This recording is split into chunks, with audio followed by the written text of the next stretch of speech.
6 months had changed everything and nothing. The ceasefire held, technically. Republic and Separatist forces maintained their positions across 1,000 contested worlds, neither side firing, but neither side trusting the other enough to lower their weapons. The Jedi meditated on the nature of enemies they couldn't sense. The Senate debated the implications of interdimensional threats, and in secret laboratories on both sides of the war, scientists worked feverishly to understand, replicate, and weaponize the biological horrors that had nearly consumed Coruscant. Anakin Skywalker stood on the bridge of the Resolute, watching hyperspace streams blur past the viewport. Beside him, Commander Cody reviewed tactical data with the methodical precision that had kept the 501st alive through 3 years of brutal warfare. "General, the intelligence from Separatist space is troubling," Cody said quietly, pulling up encrypted reports that had cost Republic agents their lives to obtain. "They're moving massive resources to Ryloth. Orbital construction, ground installations, biological containment facilities. It's not standard military buildup. It's bug research." Anakin's voice was flat. He'd known this was coming, had known it from the moment Dooku's smug hologram had appeared in the council chamber 6 months ago. "They've figured out how to control them." "We don't know that for certain, sir. Don't we?" Anakin turned from the viewport, his mechanical hand unconsciously clenching. "Dooku doesn't do anything without purpose. He captured specimens, called a ceasefire to buy time for research. And now he's fortifying Ryloth, a planet with a large civilian population he could use as test subjects. We know exactly what he's doing." Cody's helmet tilted slightly, a gesture Anakin had learned meant the clone commander was choosing his words carefully. "What does the Council say?" "The Council says we should wait for concrete evidence before taking action." Anakin's frustration bled through despite his best efforts. "Master Windu wants verification. Master Yoda counsels patience. Obi-Wan thinks we should try diplomatic channels first, as if Dooku would respond to anything except overwhelming force." "And what do you think, sir?" Anakin looked at his commander, at the clone trooper who'd fought beside him through hell, who'd faced bugs in the darkness and never wavered. "I think waiting for concrete evidence means waiting until Separatist bug armies are overrunning Republic worlds. I think patience is a luxury we can't afford. And I think if the Council won't act, someone has to." "General Skywalker to the war room." Captain Rex's voice crackled over the comm. "Priority transmission from Ryloth resistance forces. You're going to want to see this."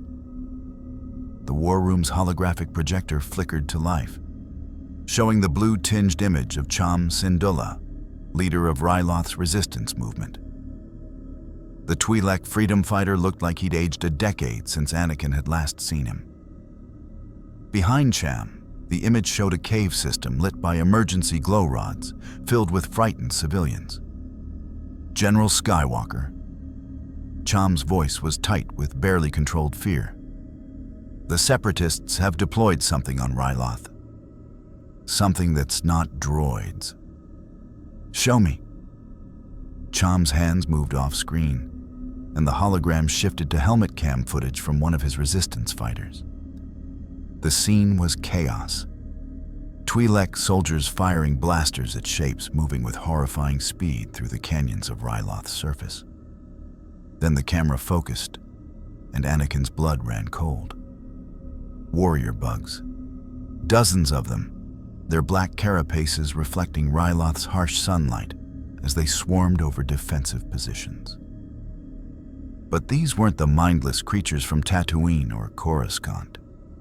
These moved with tactical precision, flanking positions, using cover, coordinating their attacks in ways that spoke of intelligence behind their actions.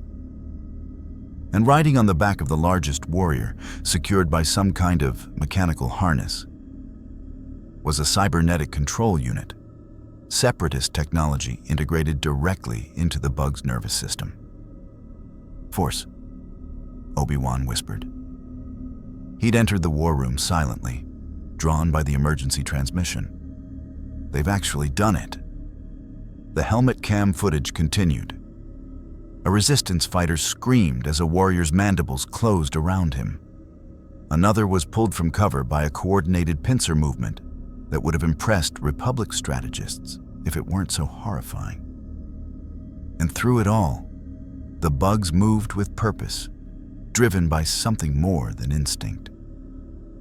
"They're hurting us," Cham's voice came through, hoarse with exhaustion.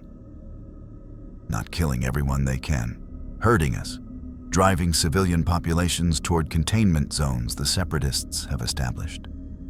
General, I've fought battle droids for years. I know how they operate. These things are different.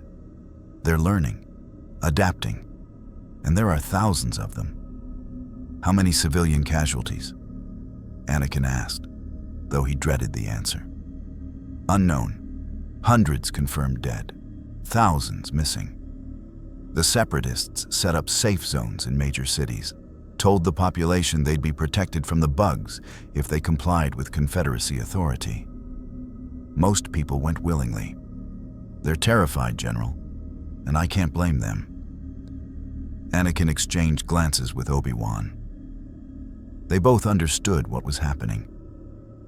Dooku was using the bugs as a terror weapon, forcing populations to accept Separatist control in exchange for protection from the swarm. It was brilliant and monstrous in equal measure. "We're holding out in the wilderness," Cham continued, "but we can't last long. These things don't need supply lines, don't need rest. They just keep coming. General, I'm requesting immediate Republic intervention under the Galactic Emergency Protocol. Ryloth is under siege by biological weapons." "The ceasefire," Obi-Wan started. "Is over," Anakin cut him off. "Master, the Separatists deployed bioweapons against a civilian population. That violates every treaty, every convention, every pretense of civilized warfare. The ceasefire is meaningless if one side is actively conquering worlds with controlled bugs." Obi-Wan's expression was troubled, but he nodded. "I'll inform the Council. But Anakin, we need to be strategic about this. If we commit forces to Ryloth and it's a trap, then we spring the trap and deal with it," Anakin said firmly. "Commander Cody, prepare the 501st for immediate deployment. Captain Rex, coordinate with the 212th. I want every available gunship ready for the hot insertion within the hour." "Sir, yes, sir." Both clones responded simultaneously, already moving to execute orders. "Cham," Anakin addressed the hologram directly, "hold your position. We're coming. And tell your people that the Republic doesn't abandon its friends." The Twi'lek resistance leader's expression showed something between hope and despair.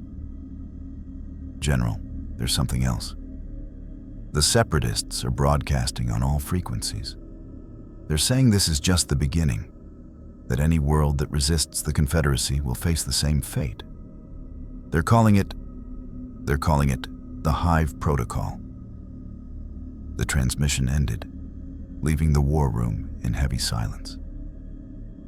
"The Hive Protocol," Obi-Wan repeated quietly. "Dooku's turned the bugs into a terror weapon and given it a name. He's trying to break the Republic's will to fight by threatening entire populations."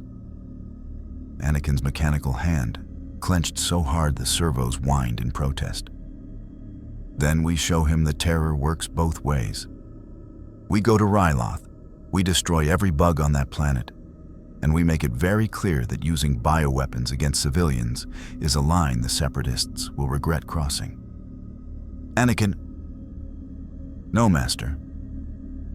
Anakin's voice carried an edge that made even Obi-Wan pause. "I'm done with the Council's caution. I'm done with waiting for permission to do what's obviously necessary. Those are civilians being hunted by nightmare creatures that Dooku created specifically to terrorize them.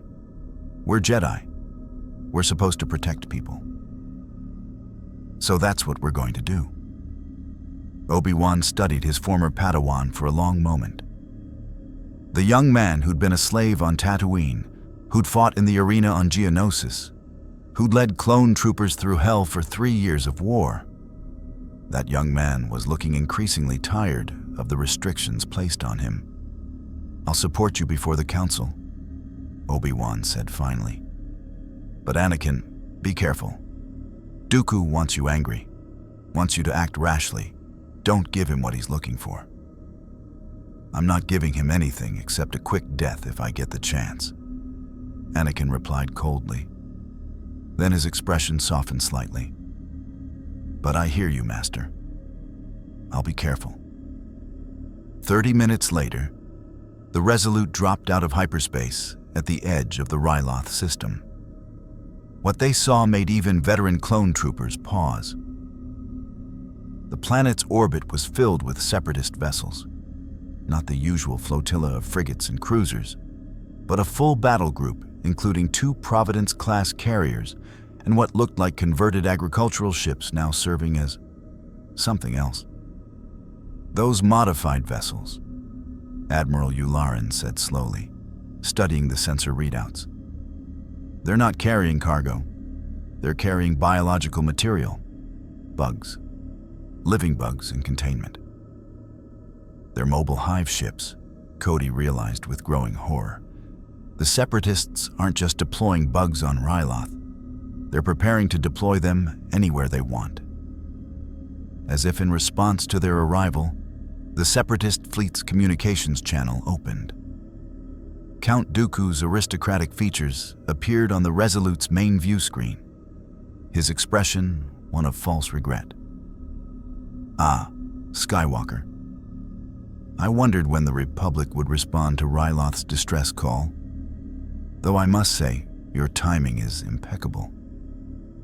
Dooku's smile didn't reach his eyes. "You're just in time to witness the future of warfare. The only thing I'm going to witness is you standing trial for war crimes," Anakin shot back. "Deploying biological weapons against civilians violates every convention of warfare." "Does it? I seem to recall the Republic uses clone soldiers, manufactured beings created solely for combat. Where was your moral outrage about that?" Dooku's voice carried mock concern. "But I digress. You're here now, and I suppose introductions are in order. Allow me to present the Confederacy's newest military asset." On the planet's surface, visible even from orbit, something massive began to move. The modified agricultural ships in orbit opened their cargo bays, and thousands, tens of thousands, of warrior bugs dropped toward Ryloth's surface in organic drop pods that looked disturbingly similar to the ones that had fallen from the transport bug 6 months ago. But these weren't random drops. These were coordinated, tactical deployments. Each pod hit a specific location: Republic sympathetic cities, resistance strongholds, strategic infrastructure points. And from each impact site, swarms emerged with terrible purpose. Ryloth has chosen to reject the Confederacy's generous offer of protection. Dooku continued, his voice carrying across the comm with theatrical grandeur. Therefore, Ryloth must face the consequences. Consider this a demonstration, Skywalker. A preview of what awaits any world that defies the Confederacy of Independent Systems. "You're insane," Obi-Wan said quietly. "You've unleashed something you can't control." "Can't I?" Dooku's smile widened. "Watch." On the tactical display, the bug swarms suddenly stopped their advance. Every warrior, every tanker, every hopper bug froze in place as if receiving a command. Then, in perfect unison, they turned and began moving toward new coordinates, away from civilian populations toward military targets only. "I control them," Dooku said simply. Every bug on that planet answers to me. They attack where I command. They stop when I order. They are the perfect army, fearless, tireless, and utterly obedient. The Republic's clone army, for all its vaunted efficiency, cannot match this. Anakin stared at the display, watching thousands of controlled bugs move with military precision. 6 months ago, these creatures had been an existential threat, nearly destroying Coruscant. Now they were weapons, tools, and Dooku held the leash. "General," Cody's voice was quiet but urgent. "If we engage now, we'll be fighting both the Separatist fleet and controlled bug forces on the ground. Our forces are spread thin across the galaxy. We'd need significant reinforcements to have a chance."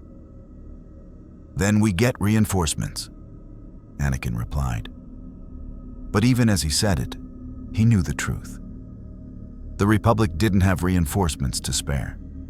Not enough to fight a two-front war against droids and bugs simultaneously. Dooku seemed to read his thoughts. "You're calculating the odds, aren't you, Skywalker? Wondering if you have the forces necessary to intervene. Let me save you the trouble. You don't. Not without abandoning defensive positions across a dozen other worlds. Not without leaving the core vulnerable to Separatist advance. You're trapped, my young friend. Trapped by the same strategic limitations that have plagued the Republic throughout this war. We'll find a way," Anakin said through gritted teeth. "I'm sure you'll try." Dooku's hologram began to flicker, preparing to disconnect. "But before you commit to a hopeless cause, consider this. Ryloth is just the beginning. The Hive Protocol will be deployed on any world that resists Confederacy rule. You cannot be everywhere, Skywalker. You cannot save everyone, and every moment you spend here is a moment the Separatists consolidate power elsewhere." The transmission ended. The bridge of the Resolute was silent, except for the hum of systems and the distant sound of crew members working at their stations. Everyone was processing what they'd just witnessed. The Republic's worst fears confirmed. The bugs weren't just a threat anymore. They were a weapon, and the Separatists had the trigger. "Contact the Council," Obi-Wan said quietly. "They need to know about this immediately." "I already know about it." Master Windu's voice spoke from behind them.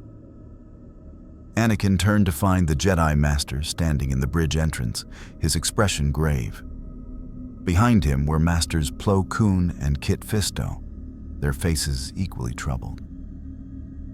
"The Council has been monitoring the situation," Windu continued, stepping onto the bridge proper. "We felt the disturbance through the Force when the bugs were deployed. The pain, the fear, it echoes across Ryloth like a wound. Then you know we need to act," Anakin said. "Now, before Dooku deploys these things on other worlds." "What we know," Windu replied carefully, "is that we're facing a threat that requires more than military force to counter. Anakin, you and Obi-Wan destroyed the brain bugs at Coruscant by fighting your way through millions of warriors. Can you do that again? On multiple worlds simultaneously?" The question hung in the air, heavy with implication. "No," Anakin admitted. "Not without help." "Then perhaps," Plo Koon's filtered voice suggested, "it's time to seek that help, from friends who fought these creatures before." Anakin understood immediately. "The mobile infantry. You want to reopen the rift." "The Council is divided on this," Windu said diplomatically. "But circumstances have forced our hand. The United Citizen Federation has experience and resources we desperately need. If we can convince them to return, to aid us again..." "They're fighting their own wars," Obi-Wan interjected. "We sent them home because they had bug infestations in their own universe. What makes you think they'll come back to fight ours?" Because, Kit Fisto said with a grim smile, we're going to tell them the truth. That if the Separatists perfect bug control, if Dooku succeeds in his hive protocol, eventually those techniques will spread. Eventually, someone in their universe will figure out the same technology. And then the bug wars won't just be about survival. They'll be about control, about turning humanity's greatest enemy into its greatest weapon. And that, Windu finished, is a future no one can afford. Below them, on Ryloth's surface, the controlled swarms continued their inexorable advance. Civilian populations fled before them, seeking safety in separatist containment zones. Resistance fighters died trying to hold impossible positions. And Count Dooku watched it all from his command ship, a dark smile on his aristocratic face. The Clone Wars had just entered a new phase, one where the line between weapon and monster, between control and chaos, had been forever blurred. And in the shadows, Darth Sidious observed with satisfaction. Everything was proceeding as he had foreseen. The bugs would terrify the galaxy. The Jedi would become desperate. And desperation would drive them to expand executive powers, to grant the Chancellor authority to do whatever was necessary to protect the Republic, including, when the time came, executing Order 66. The pieces were moving, the endgame approached, and the galaxy burned with biological fire. The decision to reopen the rift was made in a council chamber that felt smaller than it had 6 months ago. Master Yoda sat in his customary seat, his ancient eyes troubled as he listened to the debate that had consumed the last hour. Around him, Jedi Masters argued with a passion that would have been unseemly in more peaceful times. We cannot ask them to return, Master Mundi insisted, his tall frame rigid with conviction. The UCF fought alongside us, lost hundreds of soldiers, and earned their passage home. To drag them back into our war is necessary. Anakin cut him off. The younger Jedi stood in the center of the chamber, his presence commanding attention despite his lack of rank. Master Mundi, with respect, this isn't just our war anymore. Dooku has proven he can control the bugs. That technology won't stay contained to our galaxy. The rift still exists, weakened but present. Information flows both ways. Eventually, someone in the UCF's universe will learn what the Separatists have accomplished. And then the bug wars they're fighting won't be about survival. They'll be about weaponization. A slippery slope argument, Shak Ti observed quietly. Based on possibilities, not certainties. Based on Dooku's character, Obi-Wan countered, standing beside his former Padawan. Does anyone in this chamber truly believe Count Dooku will keep bug control technology secret? He'll sell it, trade it, or leak it to sow chaos. That's what Sith do. The chamber fell silent at the mention of Sith. It was a word the Council used sparingly, even now. Even with the evidence mounting that the Separatist leadership harbored practitioners of the dark side. Master Yoda's ears twitched. Speak, you do, of knowledge that certain is not. Proof of Dooku's Sith allegiance we lack. Do we? Anakin's voice carried an edge. Master Yoda, I fought Dooku twice, felt his power through the Force. He uses techniques no Jedi would ever employ. His mastery of Form 2 is far beyond what even a fallen Jedi should possess. And his control over the bugs. Anakin gestured toward the holographic display showing Ryloth's ongoing nightmare. Shows a willingness to embrace darkness that goes beyond political disagreement. Young Skywalker makes a compelling argument, Plo Koon said thoughtfully. But the question remains, will the United Citizen Federation answer our call? Their own wars demand their attention. Their resources are stretched thin. Why would they risk their soldiers for our problems? Because we offer them something they desperately need, Kit Fisto replied, accessing a data file on his holographic display. Intelligence. During the transport bug battle, our science teams collected extensive data on arachnid biology, hive mind communication patterns, and brain bug neural architecture. Information the UCF never had time to gather because they were too busy fighting for survival.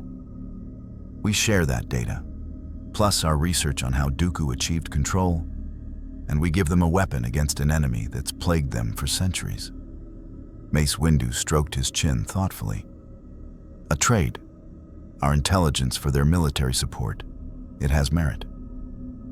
But it also sets a dangerous precedent, involving extra-dimensional forces in galactic affairs. That precedent was set 6 months ago when we fought alongside them at Coruscant, Anakin said bluntly. Master Windu, we're past the point of theoretical debates about interdimensional policy. The Separatists have weaponized bugs. Ryloth is under siege right now. We need allies who understand these creatures, who fought them long enough to develop countermeasures we haven't even conceived of. Yoda closed his eyes, reaching out through the Force. The chamber waited, respecting the ancient Grandmaster's meditation. When he opened his eyes again, they held a sadness that spoke of difficult decisions made for necessary reasons. Agree, I do. Reopen the rift we must. But careful, we shall be.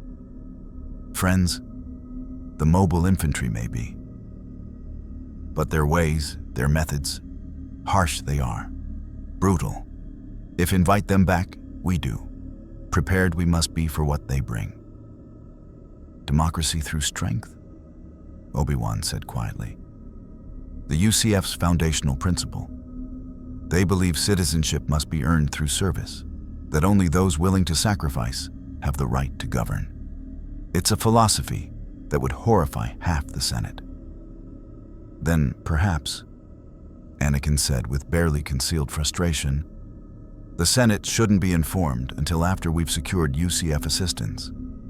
The politicians can debate philosophy after we've saved Ryloth. Anakin. Obi-Wan's voice carried warning. He's right. Mace Windu's words surprised everyone. The conservative Jedi Master was not known for supporting end runs around Senate authority. If we bring this before the Senate, they'll debate for weeks while Ryloth burns. Chancellor Palpatine would have to convene committees, hear testimony, navigate political factions. By the time they reached a decision, Dooku could deploy the Hive Protocol on a dozen more worlds. Then we're agreed, Plo Koon said. We reopen the rift, contact the UCF, and offer them a trade. Intelligence for military support. The Council takes responsibility for this decision. The Senate can hold us accountable later. One by one, the Council members signaled agreement. Some reluctant, some resigned, but all recognizing the necessity. Master Skywalker, Yoda said, using the honorific that Anakin had never quite earned, but the Grandmaster occasionally employed anyway. Coordinate with the UCF, you will. Know you they do. Trust you they might. But careful you must be. Walk between light and dark, this path does. Easy it would be to fall. Anakin bowed, accepting the responsibility. I understand, Master. I wonder if you do. Yoda murmured, too quietly for most to hear. The spatial rift stabilization station hung in the void between stars, a joint Republic separatist construction that represented the only successful cooperation between the two factions. The structure was a marvel of engineering. A massive ring of gravitational lenses and energy projectors designed to either seal the rift permanently or, with different settings, reopen it. Anakin's shuttle approached the station 3 hours after the council meeting, accompanied by Obi-Wan, a complement of clone engineers, and one very nervous Republic scientist named Dr. Suresh, who'd been instrumental in studying the rift's properties. General Skywalker. Dr. Suresh's voice trembled slightly as he reviewed readouts on his datapad. I need to emphasize the risks. When we stabilized the rift 6 months ago, we essentially locked it in a semi-closed state. Reopening it requires reversing the gravitational polarization, which could, theoretically, cause the rift to expand uncontrollably. If that happens, we'll deal with it, Anakin said curtly. Doctor, Ryloth is burning right now. Civilians are dying. I need that rift open, and I need it open today. Yes, General, of course. Dr. Suresh swallowed hard and began interfacing with the station systems. Obi-Wan moved to stand beside Anakin at the observation port, watching the rift shimmer in the distance like a scar in reality. You're taking a significant risk. If the UCF refuses to help, they won't refuse. Anakin's voice carried conviction he didn't entirely feel. Colonel Rasak understood what we were facing. He saw the strategic implications. If we explain that bug control technology exists, that it could spread to their universe, they'll come. And if they don't? Anakin's mechanical hand clenched. Then we fight anyway, with or without help, because that's what Jedi do. Obi-Wan studied his former Padawan's profile. The young man who'd been a slave, who'd become a hero, who'd fought so hard for so long. That young man looked tired in a way that had nothing to do with physical exhaustion. Anakin, when this is over, when we've dealt with Dooku's bugs and secured Ryloth, you should take leave. Spend time with... Obi-Wan paused delicately. With those you care about. This war is taking a toll. The war takes a toll on everyone, Master. But not everyone carries it the way you do. Obi-Wan's voice was gentle. I've watched you these past months. The nightmares you won't talk about. The way you volunteer for the most dangerous missions. The anger just beneath the surface when you think no one's watching. Anakin, I'm worried about you. I'm fine. You're not. And it's all right to admit that. Obi-Wan placed a hand on Anakin's shoulder. We're warriors, yes, but we're also human, or in my case, disappointingly human despite my best Jedi discipline. It's acceptable to feel fear, exhaustion, frustration. What's not acceptable is letting those feelings control you. Is that what you think is happening? That I'm being controlled by my emotions? I think you're getting dangerously close to a line that's difficult to step back from. Obi-Wan's voice was serious now. The dark side feeds on anger, on fear, on the desire for power and control. Every time you choose force over patience, action over meditation, you take a step closer to that line. Maybe the line is where we need to be, Anakin said quietly. Maybe the Jedi have been too far from it for too long, and that's why we keep losing. The Sith aren't bound by codes and councils. They act. They take power. They win. And we sit in temples meditating while the galaxy burns. The silence that followed was heavy. If you truly believe that, Obi-Wan said finally, then I've failed you as a teacher. The Jedi way is not weakness, Anakin. It's strength tempered by wisdom. Power guided by compassion. The Sith may act decisively, but look at what they build. Empires of suffering, legacies of pain. Is that what you want? Before Anakin could respond, Dr. Suresh's excited voice cut through the moment. General, the rift is responding to the gravitational reversal. I'm reading dimensional barrier degradation consistent with reopening protocols. Both Jedi moved to the observation port. The rift was expanding, slowly at first, but with increasing speed. The tear in space that had been sealed to a barely visible shimmer now yawned open like a wound, revealing the impossible. A glimpse of another universe, another reality, another set of stars that had never shone on the Republic's worlds. "Send the signal," Anakin ordered. A technician activated the communications array, broadcasting on frequencies the UCF had provided before their departure 6 months ago. The message was simple, encoded in mathematical patterns that transcended language. "Republic to UCF fleet. Emergency situation. Request immediate contact regarding mutual threat. Arachnid control technology has been developed. Repeat, bugs can now be controlled. Your universe is at risk. Please respond."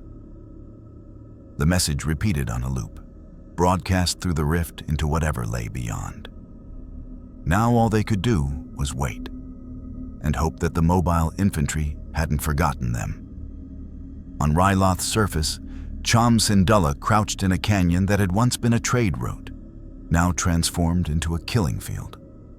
Around him, what remained of his resistance fighters, fewer than 200 now.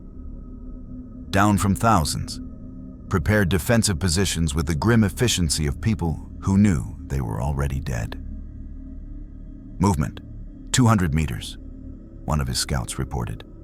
"Multiple signatures. Looks like force, they're everywhere." Cham raised his electro-binoculars and felt his heart sink. Warrior bugs, at least 50 of them, moving through the canyon with tactical precision that made them more terrifying than when they'd been mindless. These bugs used cover, coordinated flanking maneuvers, sent scouts ahead to probe for ambushes. And on the back of the largest warrior, that cybernetic control unit pulsed with separatist technology, turning a force of nature into a weapon of war. "Fall back to secondary positions," Cham ordered quietly. "We can't hold them here."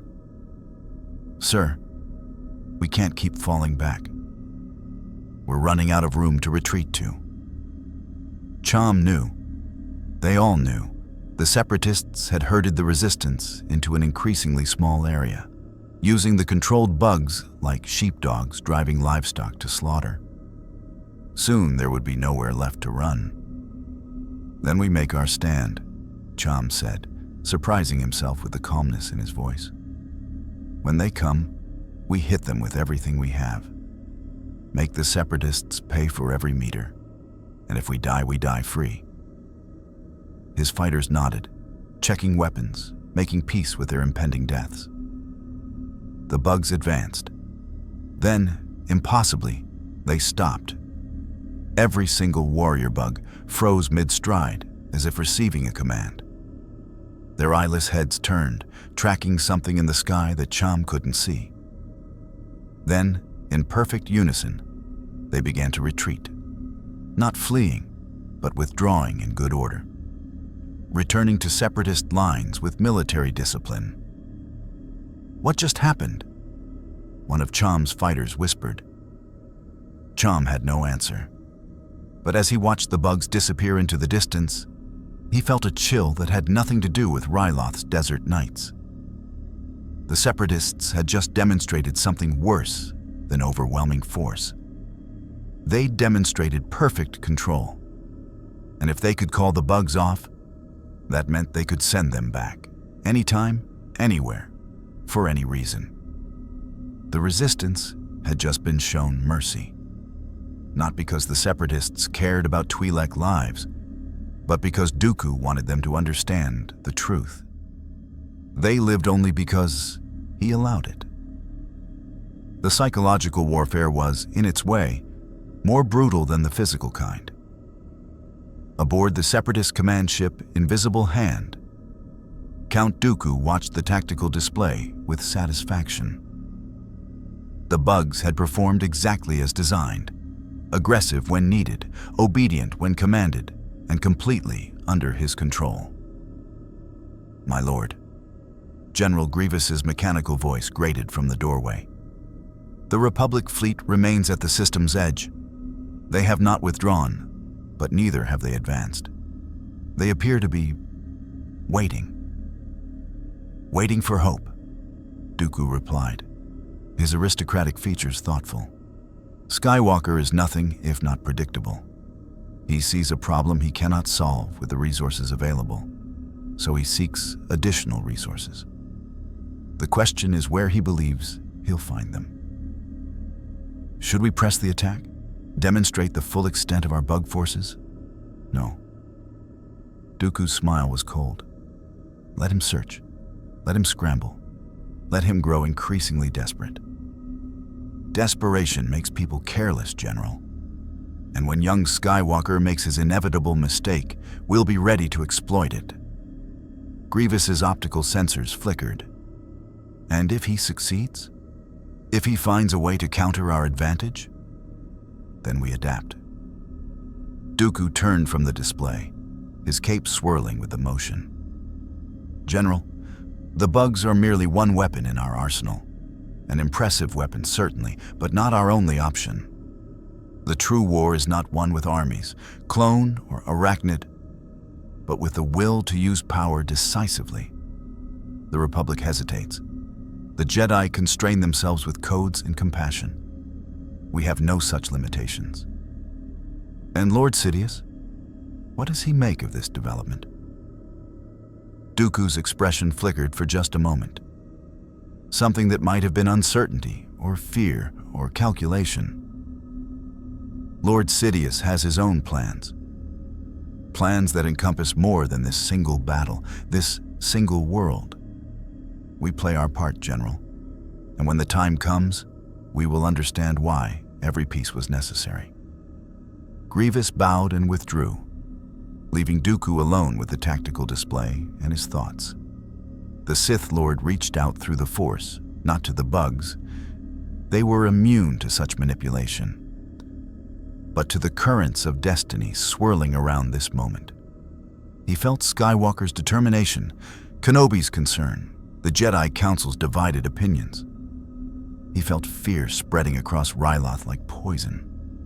And beneath it all, he felt his master's presence, distant but watchful, like a spider at the center of a web. Everything proceeds as you have foreseen, my master, Dooku murmured to the empty room. But I wonder, do even you foresee where this path truly leads? The Force, as always, provided no answers, only questions, and the certainty that whatever came next would reshape the galaxy forever. The response from the UCF came 18 hours later. Anakin had spent most of that time pacing the stabilization station's observation deck, watching the rift pulse with dimensional energy while trying not to think about Ryloth burning, about Padme alone on Coruscant, about the weight of decisions that seemed increasingly impossible. When the signal finally came through, it was audio only. The bandwidth through the rift couldn't support full holographic transmission, but the voice was unmistakable. This is Colonel Jean Rassak of the United Citizen Federation Mobile Infantry, responding to Republic distress call. General Skywalker, I'm going to be honest. When we left your galaxy, we hoped that would be the end of our involvement in your war. We've got our own problems. But if what you're saying is true, if someone's figured out how to control bugs, there was a pause, heavy with implication. Then our problems and yours just became the same problem. Anakin felt tension he hadn't known he was carrying release from his shoulders. Colonel Rassak, it's good to hear your voice. And yes, it's true. The Separatists have developed technology that allows them to control Arachnid swarms. They're using them as terror weapons against civilian populations. How many bugs are we talking about? Tens of thousands deployed on Ryloth alone, possibly hundreds of thousands in reserve. And they're expanding production. We've identified biological cultivation facilities on Geonosis, Felucia, and at least 3 other Separatist worlds. Another pause. When Rashak spoke again, his voice was grim. "General, do you understand what you're describing? If the Separatists have cracked bug control, that's not just a weapon. That's a paradigm shift in warfare. In our universe, we've been fighting the bugs for 300 years, and the only thing that's kept us alive is that they can't be reasoned with, can't be directed strategically. They're a natural disaster you can fight, not an army you can deploy. If that changes, then eventually someone in your universe figures out the same technology," Anakin finished. "And the bug wars stop being about survival and start being about who can weaponize them first." "Exactly." Rashak's voice carried the weight of someone who'd seen that nightmare future clearly. "All right, General. You've got our attention. What do you need?" "Military support. We need mobile infantry expertise in fighting controlled Arachnid forces. We need your experience, your tactics, your weapons. In exchange, we offer complete intelligence on bug biology, hive mind communication patterns, and, most importantly, the technology the Separatists are using for control. Everything we know, you get access to." "That's generous. Why do I feel like there's a catch?" Obi-Wan, who'd been listening quietly, spoke up. "Because there is, Colonel. The Republic Senate hasn't authorized this operation. The Jedi Council has taken it upon ourselves to reopen the rift and request your assistance. If things go poorly, we'll be held accountable. But we believe the threat is severe enough to warrant the risk." "You're going rogue." There was something like approval in Rashak's voice. "I can respect that. All right. Give me 48 hours to get authorization from UCF High Command and assemble a task force. We'll come through with everything we can spare. Probably 3 battalions of MI, maybe 4 if I can convince the brass this is worth it. And General?" "Yes, Colonel. Don't make us regret this. The Federation doesn't like being dragged into other people's wars. If we're putting boots on the ground in your galaxy again, it better be for a damn good reason." "It is," Anakin said with absolute conviction. "I promise you, it is." The transmission ended, leaving the observation deck in contemplative silence. 48 hours, Obi-Wan said quietly. "That's how long Ryloth has to hold. Can Cham's resistance survive that long?" Anakin's jaw tightened. "They'll have to. We don't have a choice." Dr. Saresh approached nervously, clutching his datapad. "Generals, I should mention, keeping the rift open for 48 hours will require constant power regulation. We'll need to divert energy from the station's defensive systems, which means if the Separatists discover what we're doing and attack, then we defend the station." Anakin interrupted. "Doctor, this is our best chance to turn the tide against Dooku's bug army. We protect it at all costs." "I'll coordinate with Admiral Yularen," Obi-Wan said. "We'll need a defensive fleet positioned around the rift. Discreet enough not to draw Separatist attention, but strong enough to hold if they discover our plans." As Obi-Wan moved to make the arrangements, Anakin stared out at the rift. That impossible tear in reality that connected 2 universes, 2 wars, 2 very different approaches to survival. 48 hours, he thought.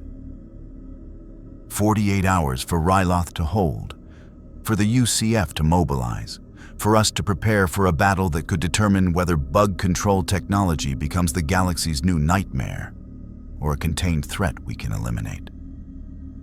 48 hours felt like forever, and not nearly long enough. On Coruscant, Chancellor Palpatine received the news of the rift reopening with carefully concealed satisfaction. "The Jedi have acted without Senate authorization?" Senator Bail Organa's hologram showed genuine concern. Chancellor, this sets a dangerous precedent. If the Jedi Council believes they can make decisions of this magnitude without consulting the elected government. I understand your concerns, Senator. Palpatine replied, his grandfatherly features arranged in an expression of troubled deliberation. But we must also acknowledge the reality of the situation. Ryloth is under siege by biological weapons. The Jedi Council acted swiftly to secure assistance from forces with experience fighting such threats. While the methods are unorthodox, the intent was to save lives. The path to tyranny is paved with good intentions, Chancellor. Organa's voice was firm. If we allow military decisions to be made without civilian oversight, then we risk losing worlds while bureaucracy debates. Palpatine finished gently. Senator, I propose a compromise. We allow the Jedi Council's operation to proceed. They are, after all, already committed. But we establish a Senate committee to review their actions afterward. If they overstepped their authority, there will be consequences. But let us not hamstring them while Ryloth burns. Organa hesitated, clearly torn between democratic principle and practical necessity. Very well, Chancellor.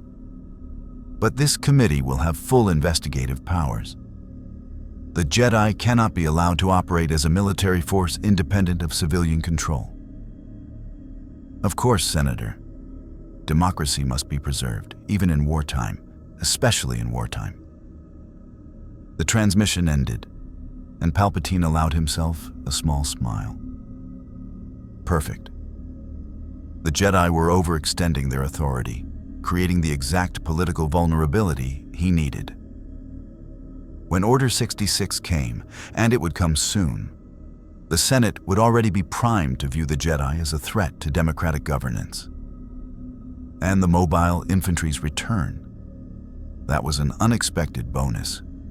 More chaos, more variables, more opportunities to manipulate the situation toward the outcome he'd been engineering for decades. Lord Sidious, Darth Vader's voice would eventually say, "What is thy bidding, my master?" But that was still to come. For now, there was groundwork to lay. Palpatine activated a secure comm channel, one that connected directly to Count Dooku's private chambers aboard the Invisible Hand. My apprentice, Palpatine's voice lost its grandfatherly warmth, becoming the cold rasp of Darth Sidious. The Jedi are bringing reinforcements from beyond the rift. Mobile infantry forces that nearly destroyed our transport bug 6 months ago. This complicates our plans. Dooku's hologram bowed. Master, should we move to close the rift? Prevent their arrival? No. Sidious's yellow eyes gleamed. Let them come. Let the Jedi become dependent on extra-dimensional allies. Let the Senate see that the Republic's protectors cannot defend the galaxy without calling for outside help. Every alliance the Jedi forge makes them seem weaker, more desperate. And when the time comes to eliminate them, those same allies will be seen as foreign invaders that the Empire must expel for galactic security. You plan to turn the mobile infantry into justification for greater executive power. I plan to turn everything into justification for greater executive power, my apprentice. That is what it means to be a Sith Lord. To see every piece on the board, every potential outcome, and guide them all toward the same inevitable conclusion. Sidious paused. But there is a risk. Young Skywalker is becoming increasingly disillusioned with the Jedi Council. That is good. But he is also forming bonds with these soldiers from another universe, admiring their decisiveness, their willingness to act without endless debate. That could push him away from the Jedi, yes. But it could also give him alternative role models besides me. Should I eliminate the mobile infantry leadership? Create an incident that discredits them? Not yet. For now, they serve our purposes. but watch Skywalker closely. If he begins to find strength in their example rather than in the dark side's power, we may need to adjust our approach. As you wish, my master. The transmission ended, leaving Palpatine alone in his office overlooking the Coruscant skyline.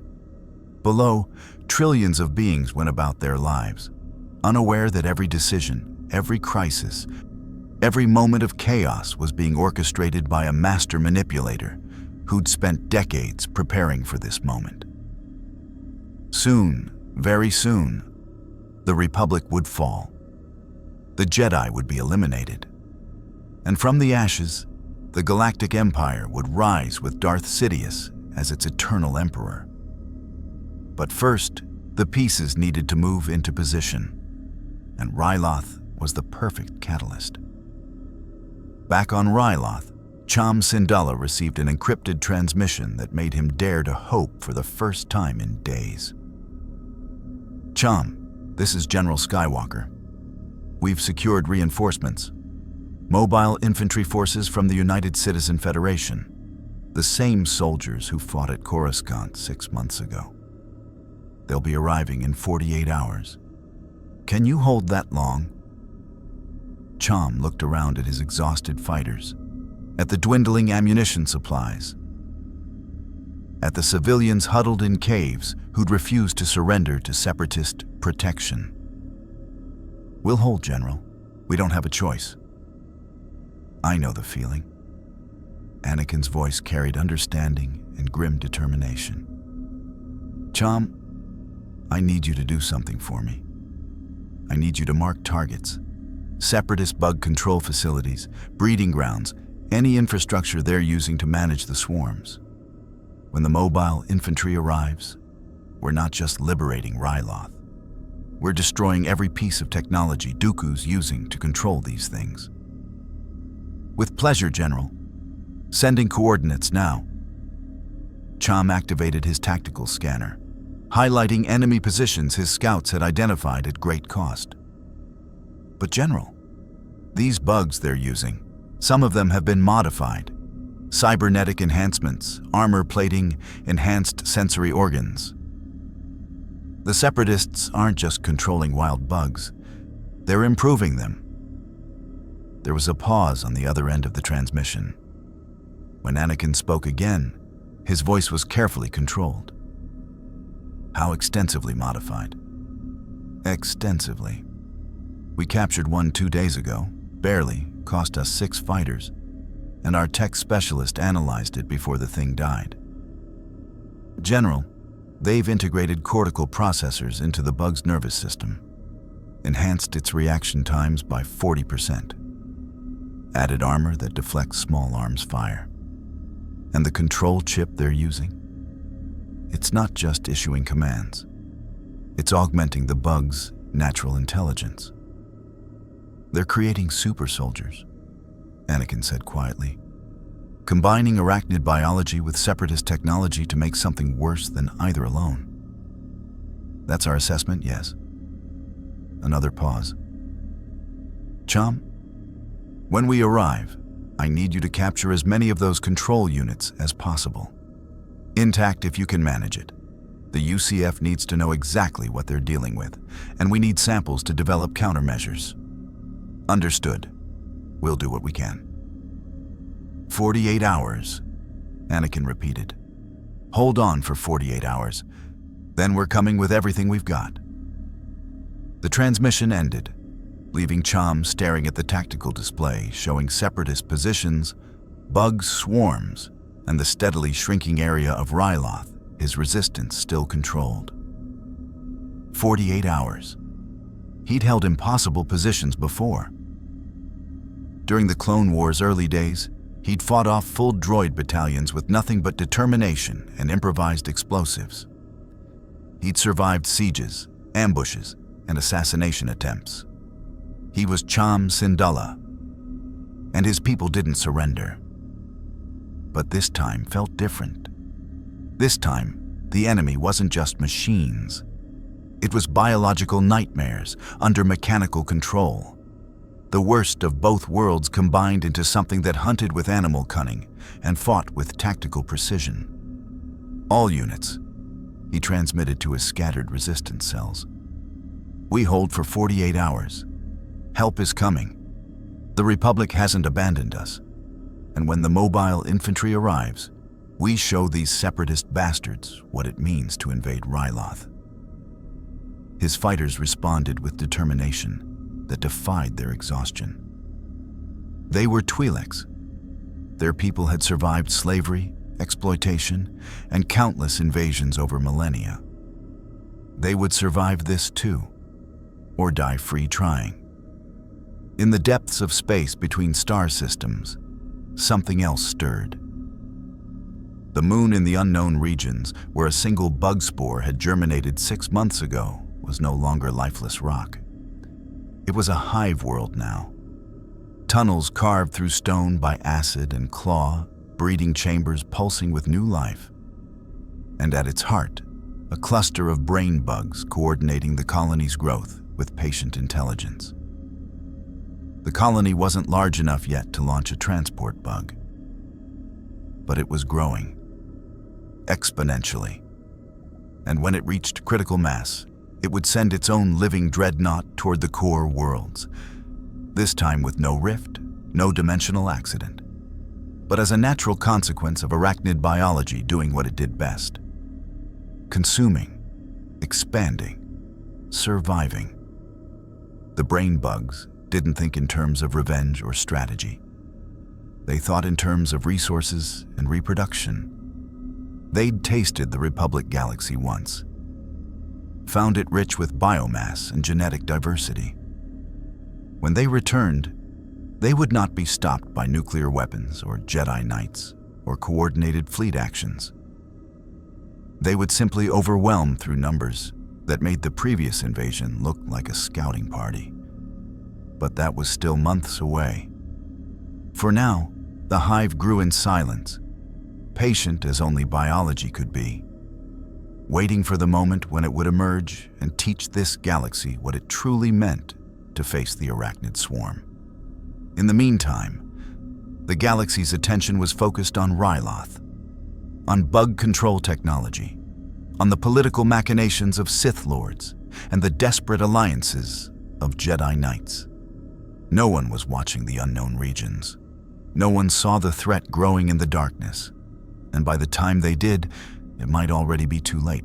47 hours and 32 minutes after the transmission to the UCF, the rift blazed with dimensional energy. Alarm screamed across the stabilization station as reality tore itself wider. And through that impossible wound in space came the mobile infantry. They arrived with military precision that made Republic fleet deployments look casual by comparison. First came the UCF warships. 6 Roger Young-class carriers bristling with railguns and missile pods, their hulls still bearing scorch marks from battles in their own universe. Then came the dropships, hundreds of them, carrying the distinctive powered armor of the mobile infantry in their cargo bays. And finally, trailing behind, like a steel comet, came something new. "General!" Admiral Yularen's voice was tight with professional concern. "Sensors are reading an unknown vessel class, mass equivalent to a Venator-class Star Destroyer, but the configuration is unusual. It's launching smaller craft, look like automated gun platforms." Anakin watched through the observation viewport as the massive vessel deployed its payload. The automated platforms spread out in a defensive sphere around the rift, their weapon systems already tracking potential threats with mechanical efficiency. "It's a defensive carrier." Colonel Raskshak's voice came through the comm, his tone carrying grim satisfaction. "UCF designates it a hive buster, specifically designed for planetary bug extermination. That thing can deploy enough firepower to glass a continent and has automated systems that don't require human operators to coordinate. General Skywalker, the Federation brass took your threat assessment seriously. They sent us the big guns." How big are we talking, Colonel? Tactical nuclear capability with precision targeting. Biological weapon countermeasures, including chemical agents that specifically target arachnid neural systems. And enough conventional firepower to level a city block every 30 seconds for 6 hours straight without reloading. Rashak paused. General, when we move on Ryloth, we're not liberating it, we're sterilizing it. Every bug, every control facility, every piece of separatist technology that makes this nightmare possible. We burn it all. Obi-Wan, standing beside Anakin, spoke quietly. That's a rather thorough approach. That's the only approach that works, Rashak replied bluntly. Master Kenobi, I've fought bugs on 14 worlds. The ones where we tried surgical strikes, where we tried to minimize collateral damage, where we hesitated because of civilian populations in the area. Those worlds are either still fighting bug infestations years later or they're dead. The ones where we committed to total extermination, those worlds are safe. Sometimes the only way to be sure is to burn it all and start over. We have a responsibility to protect civilian lives, Obi-Wan countered, his voice carrying Jedi conviction. And we will, by making absolutely certain that no bug survives to threaten them later. Rashak's tone brooked no argument. General Skywalker, I need to know right now, are you prepared to do what's necessary? Because if you're going to hamstring my forces with rules of engagement that prioritize infrastructure over eliminating the threat, you should tell me now so I can pack up and go home. Anakin felt Obi-Wan's eyes on him, felt the weight of the choice being presented. The Jedi way emphasized protecting life, minimizing destruction, finding the path of peace even in war. But the mobile infantry way emphasized overwhelming force, decisive action, and accepting that some casualties were necessary to prevent greater losses. We do it your way, Colonel, Anakin said finally, ignoring Obi-Wan's sharp intake of breath. But we coordinate with local resistance forces. Cham Syndulla knows the territory and can guide us to minimize civilian casualties while maximizing damage to separatist assets. Fair compromise? There was a pause. Fair compromise, Rashak agreed. We drop in 6 hours. I want full tactical briefing, updated intelligence on bug deployment patterns, and coordination with your clone forces. This is going to be the largest combined arms operation since Coruscant, and I'm not losing people because of poor communication. Agreed. I'm transmitting rendezvous coordinates now. As the transmission ended, Obi-Wan spoke quietly. Anakin, you just authorized what amounts to scorched earth tactics on a populated world. I authorized eliminating a threat before it spreads to other worlds, Anakin corrected, his voice harder than Obi-Wan remembered. Master, Dooku has proven he can deploy these things anywhere. Ryloth today, Alderaan tomorrow, Coruscant again the day after.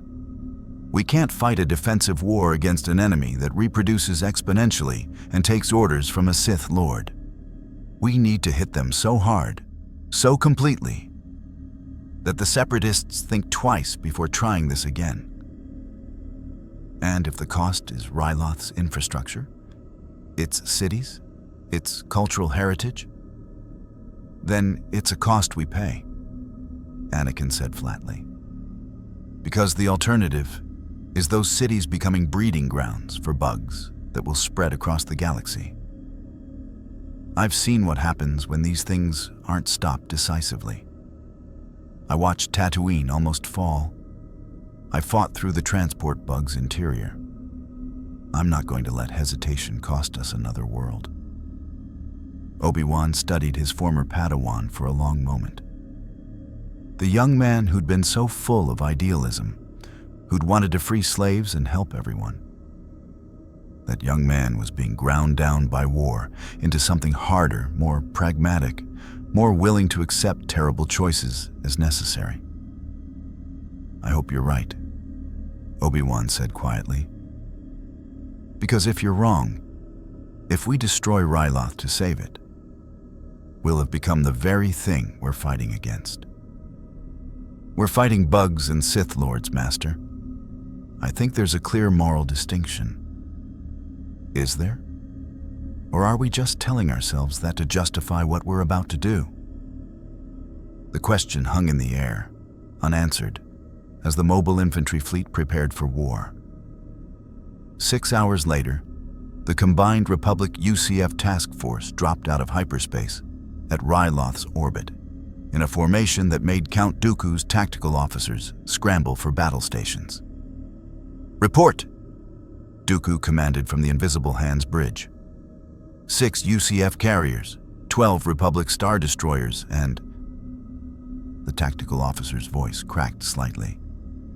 1 unknown vessel class deploying automated weapons platforms. Sir, they've brought enough firepower to take on the entire Separatist fleet in system. General Grievous's mechanical claws flexed with anticipation. Then let them come. Our bug forces on the surface number over 60,000 warriors, plus support units. Even if they achieve orbital superiority, they'll never take the planet. Actually, Dooku said thoughtfully, watching the tactical display, I believe they have no intention of taking the planet. Look at their deployment pattern. They're not establishing a blockade. They're positioning for planetary bombardment. They're going to burn Ryloth from orbit. The civilian population is expendable in their calculation. Dooku's voice was cold. They're applying mobile infantry doctrine, total extermination of the bug threat regardless of collateral damage. Fascinating. Young Skywalker has learned to think like a soldier rather than a Jedi. Should we engage, my lord? Dooku considered. The smart play would be to withdraw, preserve his fleet, and deploy bug forces on other worlds where the Republic couldn't respond as quickly. But there was an opportunity here. To test the limits of UCF firepower, to see how well Republic and mobile infantry forces truly coordinated, and to force Skywalker into making choices that would further alienate him from the Jedi Council's peacekeeping philosophy. We engage, Dooku decided, but not with our full strength. Deploy our corvettes and frigate screen, make them fight for every meter. And General, activate the Hive protocol on the surface.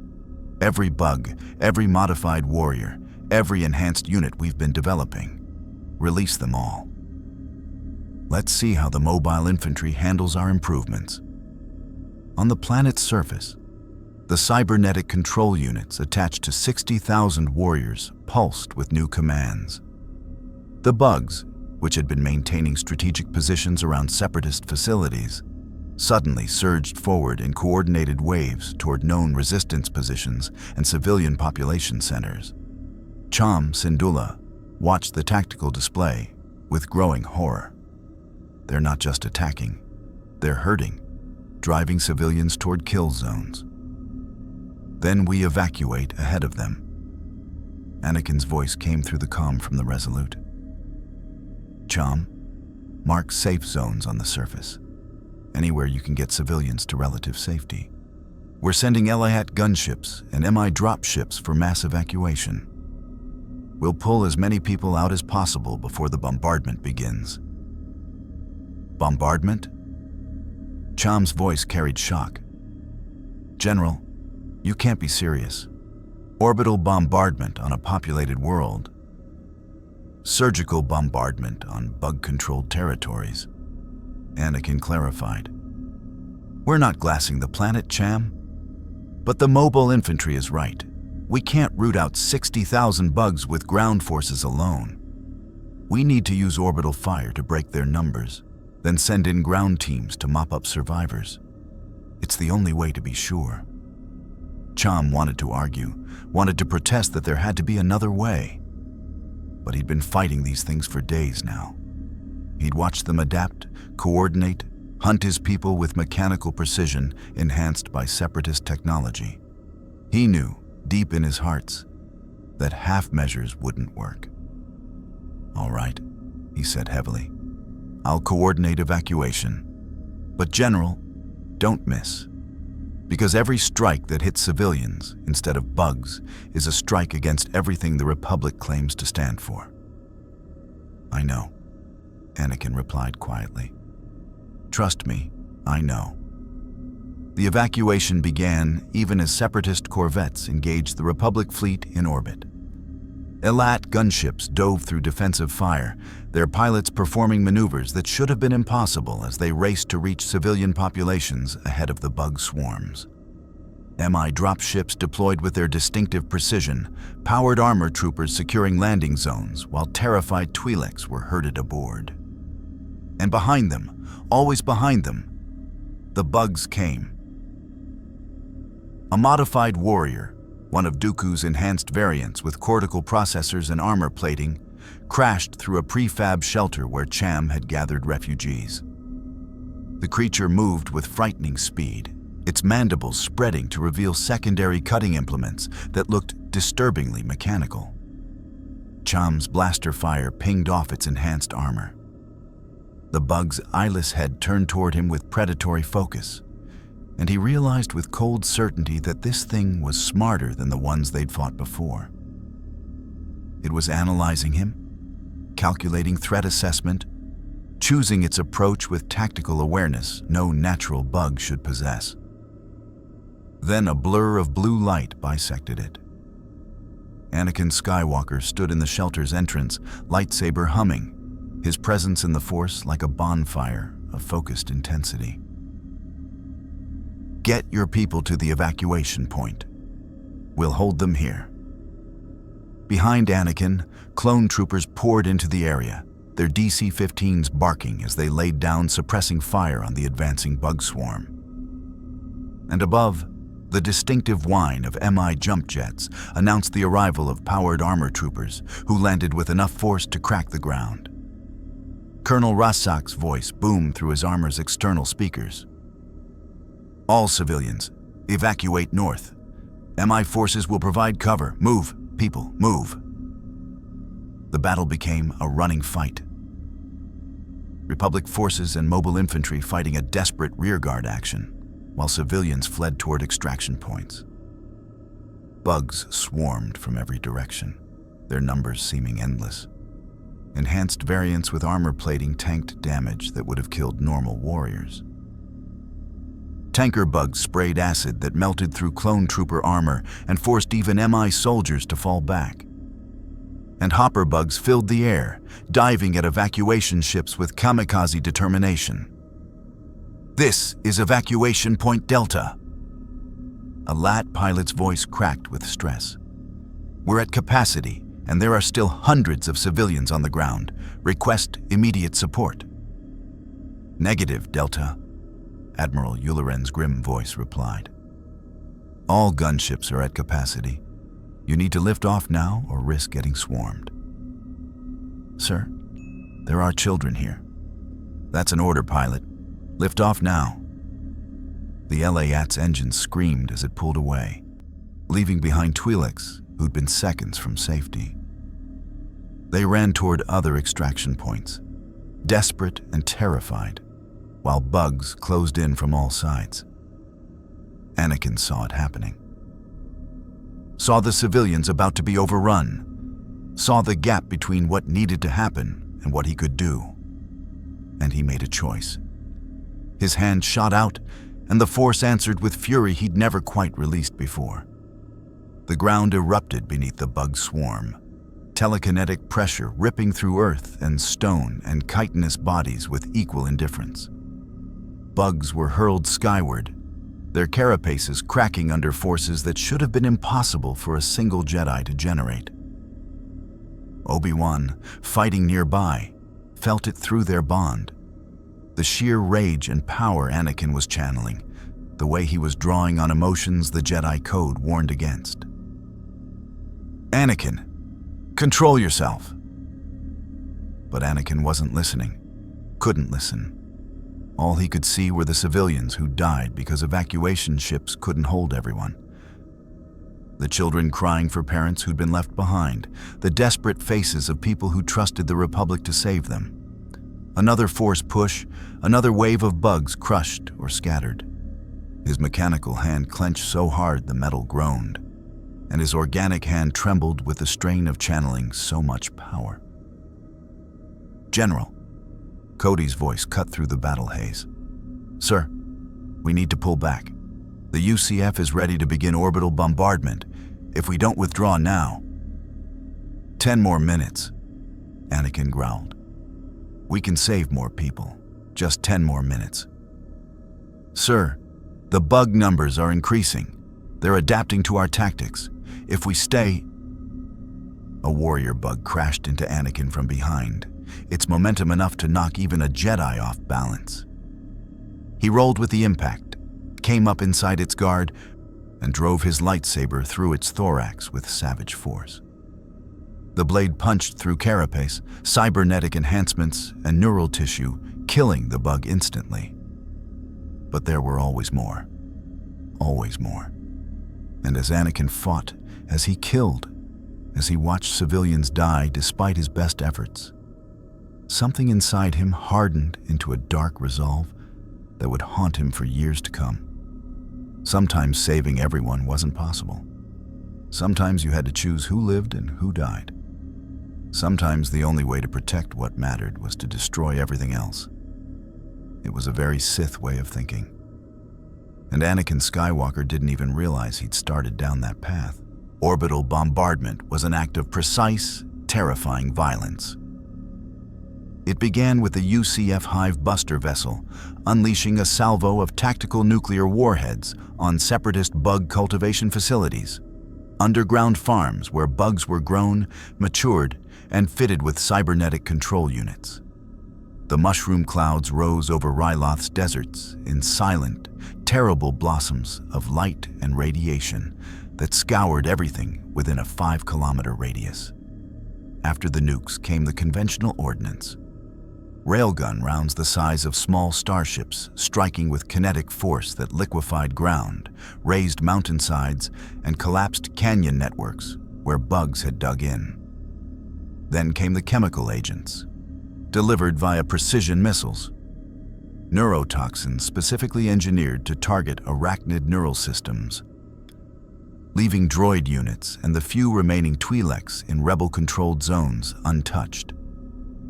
The Republic fleet provided support, their turbo-lasers carving glowing trenches across the landscape, sealing bug tunnel networks with molten rock. It was, as Colonel Rashkak had promised, sterilization, not liberation. A calculated, brutal purging of life that left vast swaths of Ryloth's surface a smoldering, toxin-laced wasteland. From the bridge of the Resolute, Anakin watched the holomap update in real time. Blue dots marked surviving bug swarms. Red X's marked eliminated infestations. The blue was shrinking, being pushed back into a smaller and smaller pocket of territory. The last separatist stronghold on the continent. A massive research and production complex shielded by layered ray shields and planetary defense cannons. The bugs inside that complex are the last major concentration, Admiral Yularen reported. Our estimates suggest between 8 and 10,000, mostly warriors, with a significant number of enhanced variants. Sensor readings also indicate several tanker-class specimens and what appears to be a brain bug. Anakin's head snapped up. A brain bug? On Ryloth? A smaller specimen, yes. Our analysis suggests it was grown here, possibly from larvae captured during the Coruscant invasion. It appears to be the central node for the local bug neural network. Even with the separatist control units, the bugs still operate on a hive mind structure. Destroy that brain bug, and the remaining swarm loses coordination, making them easier to pick off. Obi-Wan stroked his beard thoughtfully. That facility must be Dooku's primary research center. He wouldn't risk a brain bug anywhere else. If we can capture it intact, along with his control technology. We hand the UCF everything they need to develop countermeasures for their own universe, Anakin finished. He turned to the comm. Colonel Rasak, are your forces ready for a ground assault? Rasak's helmeted face appeared on screen, the exterior of his powered armor scarred from recent combat. Ready and willing, General. But I need to be clear. If we're going in after a brain bug, we go with overwhelming force and we don't stop until the thing is dead. No attempts to capture it alive. No studying it while it's still breathing. I've seen what happens when you give a brain bug time to think. We need the technology inside that facility, Colonel. Not just the bugs. Then we secure the facility after we've turned the brain bug into paste. That's non-negotiable. Anakin looked at Obi-Wan, who gave a reluctant nod. The mobile infantry's experience was born of centuries of brutal warfare. Ignoring their doctrine now would be arrogance. Agreed, Anakin said. Plan the assault. We strike in 1 hour. On the surface, the air tasted of ozone, ash, and the acrid tang of UCF neurotoxin. Cham Syndulla led what remained of his resistance through the blasted ruins of a canyon, their path lit by the flickering glow of still-burning fires. The mobile infantry had done their job with terrifying efficiency. The bugs were gone. So was much of Ryloth's ecosystem. We'll rebuild, one of his fighters muttered, kicking aside the charred husk of a warrior bug. The canyons will heal. Cham didn't answer. He was looking at the Separatist stronghold in the distance, a fortress of gleaming Dura steel and shimmering energy shields, untouched by the bombardment. The last redoubt, the heart of the nightmare. A clone trooper approached, his armor scuffed and bearing a fresh scorch mark. General Syndulla, General Skywalker requests your presence at the forward command post. The assault is being finalized. The command post was a hive of activity. Anakin and Obi-Wan stood over a holographic table, joined by Colonel Rasak and 2 of his mobile infantry officers. Clone commanders Cody and Rex stood at attention, their helmets under their arms, faces grim. Cham, Anakin said without looking up. Good. We need your knowledge of the terrain west of the facility. Our scanners show what might be a subterranean access point, but the geological data is spotty. Cham leaned over the table, studying the map. That's not natural geology. Those are old mining tunnels from before the Clone Wars. They were sealed when the Separatists took over, but they might still connect to the facility's lower levels. If you can get a small team in that way, you could bypass their main defenses. A small team, Rasak mused. Perfect for an assassination strike on the brain bug. MI has Spec Ops units trained for hive penetration. We go in, kill the central node, get out. Then your main forces hit the front gates while their swarm is disoriented. It's risky, Obi-Wan cautioned. If you're detected before you reach the brain bug, you'll be trapped underground with thousands of bugs. All due respect, Master Jedi.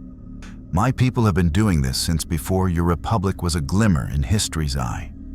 We know the risks. Rasak turned to his officers. Assemble Whisper Team. Tell them it's a Class 12 hive kill. Full stealth loadout, no heavy weapons. This is a knife fight in the dark. As Rasak issued orders, Anakin pulled Cham aside. I need you and your people to handle the civilian side of this. When that shield goes down and the fighting starts, there will be chaos. There may be Twi'lek prisoners inside. Test subjects, laborers. Find them, get them out. Understood. And Anakin, thank you for coming back, for not writing Ryloth off. Anakin's expression was unreadable. We don't leave our friends behind, Cham, no matter the cost. The words felt true when he said them. But as he watched the final preparations for an assault that would likely kill hundreds, if not thousands, he wondered what cost really meant and how high a price he was willing to pay. Count Dooku observed the Republic and UCF forces marshaling from the safety of the stronghold's central control room. General Grievous stood beside him, all four arms crossed, a low mechanical growl emanating from his chest. "They plan to attack," Grievous stated the obvious. "Shall I deploy our remaining bug forces to meet them?" "Not yet." Dooku's fingers danced across a console, pulling up internal security feeds. "They will attempt a precision strike, an assassination of the brain bug. It is the logical move. So we shall give them a target and turn their precision into a trap." He switched feeds to show a vast, cavernous chamber deep beneath the facility. In its center, encased in a cylinder of reinforced transparent steel, floated the brain bug, a smaller specimen than the one that had invaded Coruscant, its pale, pulsing form connected to life support systems and neural interface nodes. Dozens of control terminals surrounded the cylinder, where Separatist scientists monitored the bug's brain activity and fed it data. "Prepare the chamber," Dooku ordered a subordinate. "Activate all internal defenses. I want every warrior in the surrounding tunnels placed under the brain bug's direct control, and ready the self-destruct sequence for the control technology databases. If the facility falls, we deny them our research." Grievous's eyes glowed with malicious understanding. "You want them to reach the brain bug, to think they have succeeded. Then you spring the trap." "I want Skywalker," Dooku corrected softly. "Or Kenobi. Or better yet, both. The mobile infantry are soldiers, dangerous but predictable. The Jedi are the true prize. And what better place to kill them than in the heart of their own supposed victory?" Whisper Team descended into the darkness.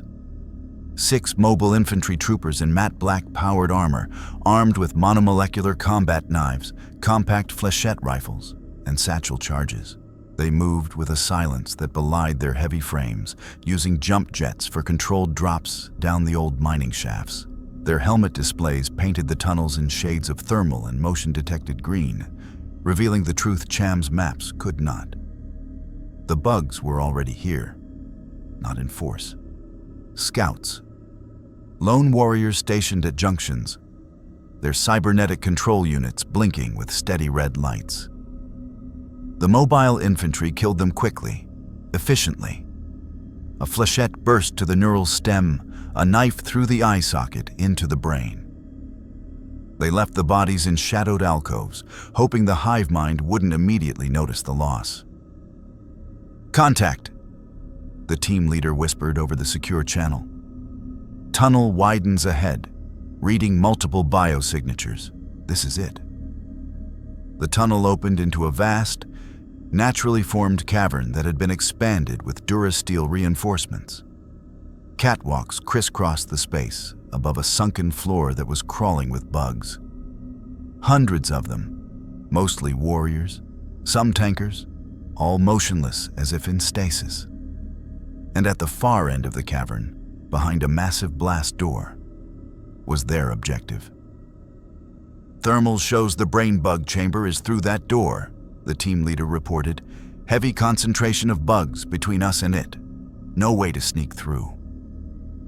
"Then we don't sneak," Anakin's voice came through the comm. He was with the main assault force, positioned just outside the stronghold's main gates. "We create a diversion. The main attack begins in 3 minutes. When those bugs move to respond, you go." The 3 minutes passed with agonizing slowness. Then the world above erupted.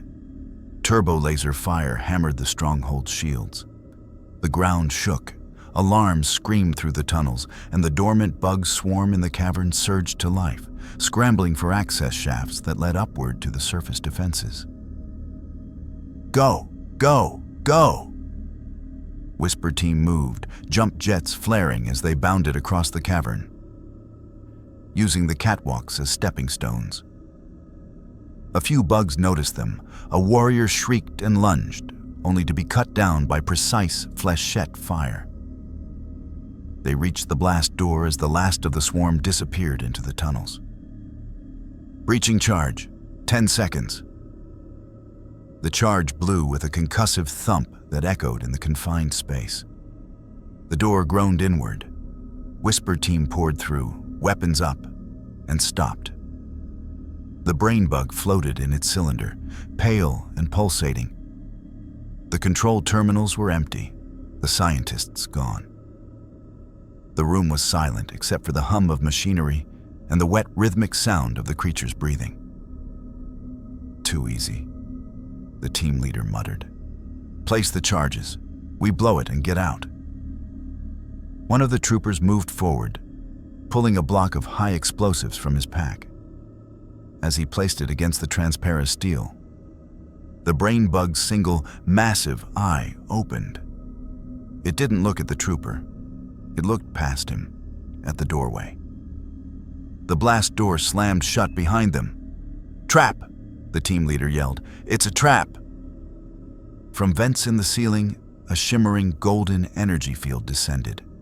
A containment shield, cutting off the exit.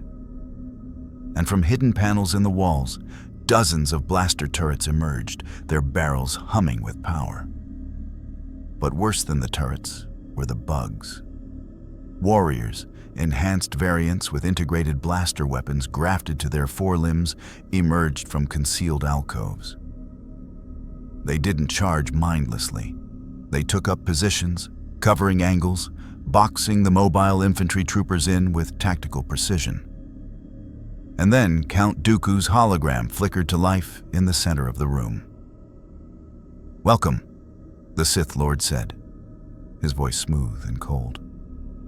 "I must congratulate you on penetrating this far. It was no small feat. But I'm afraid your mission ends here. You see, I didn't just want to stop your assassination attempt. I wanted to study how you operate. Your armor, your weapons, your tactics, all fascinating. And soon, they will be mine to replicate." On the Resolute, Anakin watched the trap unfold via Whisper Team's helmet cams, his blood turning to ice. "Pull them out, now!" "The containment shield is blocking our signals," a technician reported, voice shaking. "We've lost contact." On the screen, they watched as the mobile infantry troopers fought with the desperate skill of veterans. Flechettes tore through bug carapace. Monomolecular knives found neural clusters. But for every bug they killed, 2 more took its place. And the blaster turrets were picking them off, one by one. The team leader fell, a blaster bolt burning through his chest plate. Another trooper was dragged down by warriors, his armor cracking under the strain. The last image from the helmet cam was of a warrior's mandibles filling the frame before the feed cut to static. Silence descended on the bridge. Colonel Rashak's voice, when it came over the comm, was stripped of all emotion, cold and hard as space. "General Skywalker, you have your diversion. My people bought it with their lives. Don't waste it." Anakin turned from the screen, his face a mask of fury and grief. He ignited his lightsaber, the blue blade casting stark shadows across his features. "All units," he said, his voice deadly calm. "Attack. Kill every bug. Destroy everything. Leave nothing standing." The final assault on the stronghold began not as a military operation, but as an act of vengeance. Vengeance in war is a poor motivator, but an excellent catalyst. The combined Republic and mobile infantry forces hit the Separatist stronghold with a ferocity that shredded the already weakened ray shields. Clone troopers advanced behind a wall of blaster fire, their white armor stained with ash and ichor.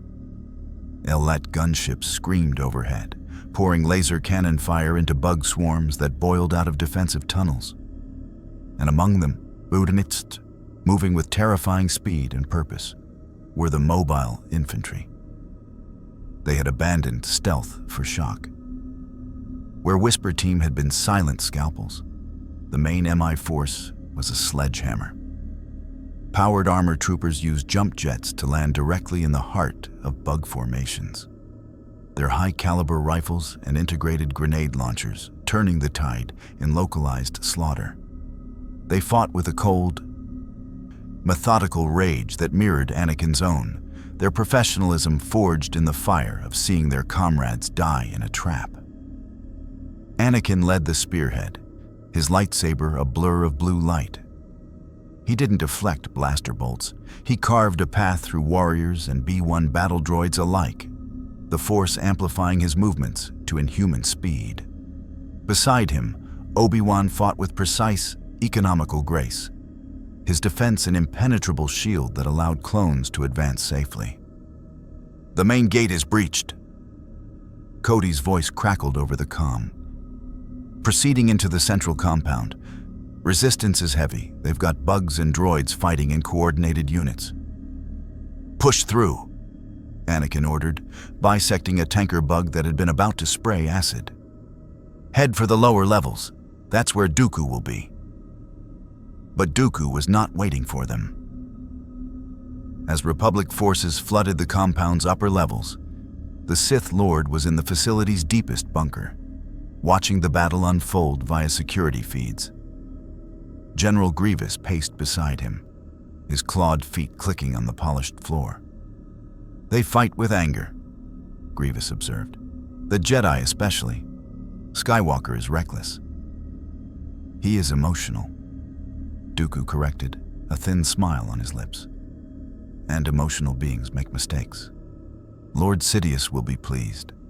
Every life Skywalker takes in anger, every tactical choice he makes based on vengeance rather than strategy, brings him closer to the dark side." He turned to a console and entered a command sequence. "The facility is lost. Initiate Protocol Scorch. We will deny them the control technology, but we shall leave them a parting gift." Deep within the complex, and in the chamber where Whisper Team had died, the containment shield around the brain bug deactivated. The transparasteel cylinder retracted into the floor. The pale, pulsing creature, freed from its prison, touched down on the cold metal, its multitude of thin legs splaying for support. It was disoriented, its connection to the wider bug swarm severed by the destruction of the relay systems upstairs. Then a new signal washed over it. Not the crude cybernetic commands of the separatist control units, but something deeper, more primal. It came from a hidden transmitter in Dooku's bunker, broadcasting on a frequency that mimicked the pheromonal commands of a bug queen. The brain bug's massive eye dilated. It understood. The bipeds had killed its children, invaded its hive. They were a threat to the swarm. It needed to protect the swarm. It began to broadcast. Across the facility, in the tunnels and chambers where thousands of bugs still fought, a change came over them. The red lights on their cybernetic control units flickered and died. The rigid tactical coordination imposed by separatist programming fell away. In its place surged the raw, instinctual fury of the Arachnid hive mind, focused and directed by the awakened brain bug's intelligence. A warrior stopped flanking a clone position and simply charged, ignoring blaster fire to sink its mandibles into a trooper's throat. A group of hopper bugs abandoned their aerial harassment of a gunship and dove en masse into a group of mobile infantry, exploding in showers of corrosive acid. The bugs stopped being an army and became a frenzy. "Something's changed," Rex yelled, back to back with a trio of MI troopers as warriors hurled themselves at their position in waves. "They're not fighting smart anymore. They're just trying to drown us in bodies." Anakin felt it too, a shift in the Force. The cold mechanical malice of the Separatist control was gone, replaced by a howling biological hunger. It was the difference between fighting a droid and fighting a rancor. Both could kill you, but only one wanted to eat you. The brain bug is free, he realized with dawning horror. And it's angry. Anakin, we must fall back. Obi-Wan deflected a spray of acid with a force push. We're too spread out. If the bugs have reverted to swarm tactics, we'll be overwhelmed. Fall back to where? Anakin shot back, his voice raw. The tunnels are crawling with them. Our only chance is to push forward and kill the source. He activated his comm. Colonel Rashak, the brain bug is loose and directing the swarm. We need to penetrate to the lower chambers and eliminate it. Can your forces punch us a path? Rashak's reply was instantaneous. Already on it, General. But we need Jedi support. Our scanners show the quickest path is through the main reactor conduit, a narrow maintenance shaft. It's a death trap, but it leads almost directly to the bug's chamber. My engineers are planting charges on the wall now. Be ready to move in 90 seconds. Anakin and Obi-Wan fought their way to the rendezvous point, a shuddering corridor near the facility's power core. The walls were lined with pulsating energy conduits, casting a sickly yellow light. A squad of mobile infantry engineers was placing shaped charges against a thick bulkhead. Beyond this wall is the main reactor coolant channel, one engineer explained hurriedly. It's a vertical shaft, about 50 meters down. The bug chamber is on the other side at the bottom. The shaft will be hot, radioactive, and probably full of bugs. Once we blow this, there's no coming back the way we came. Do it, Anakin said. The explosion was deafening in the confined space. The bulkhead blew inward, revealing a dizzying vertical shaft wreathed in steam. The heat that washed over them was blistering, and clinging to the walls, disturbed by the explosion, were dozens of warrior bugs. Go! Go! Go! The Jedi leapt first, using the Force to slow their descent as they dropped into the maelstrom. Bugs detached from the walls and fell with them, shrieking. Blaster fire and lightsabers flashed in the steam-filled gloom, illuminating falling bodies and bursts of ichor. They hit the bottom hard, rolling to their feet in a vast, dimly lit chamber. This was not the clean laboratory where the brain bug had been held captive. This was a raw, organic space. The walls were streaked with dried resin, the floor was littered with skeletal remains, and the air reeked of ammonia and decay. They had found the real hive, hidden beneath the Separatist facility. And in the center of it all, surrounded by a living wall of its most massive warrior guardians, was the brain bug. It was larger than it had appeared in the cylinder, its pale flesh now mottled with angry red veins of exertion. Its eye was fixed on them. With a psychic shriek that rattled their teeth inside their skulls, it sent its guardians forward. The fight that followed was pure, undiluted survival. Anakin and Obi-Wan fought as they never had before, not as generals directing a battle, but as warriors backed into a corner. The Force was their only ally, and they used it with brutal efficiency. Warriors were thrown into walls with bone-crushing force. Obi-Wan's defensive mastery created pockets of safety for the mobile infantry troopers who rappelled down after them. Anakin's offense was a whirlwind of destruction, his lightsaber leaving molten scars in carapace and floor alike. But for every bug they killed, 2 more scrambled from side tunnels. They were being worn down. We can't reach it, Obi-Wan grunted, deflecting a warrior's strike with such force that the creature's limbs sheared off.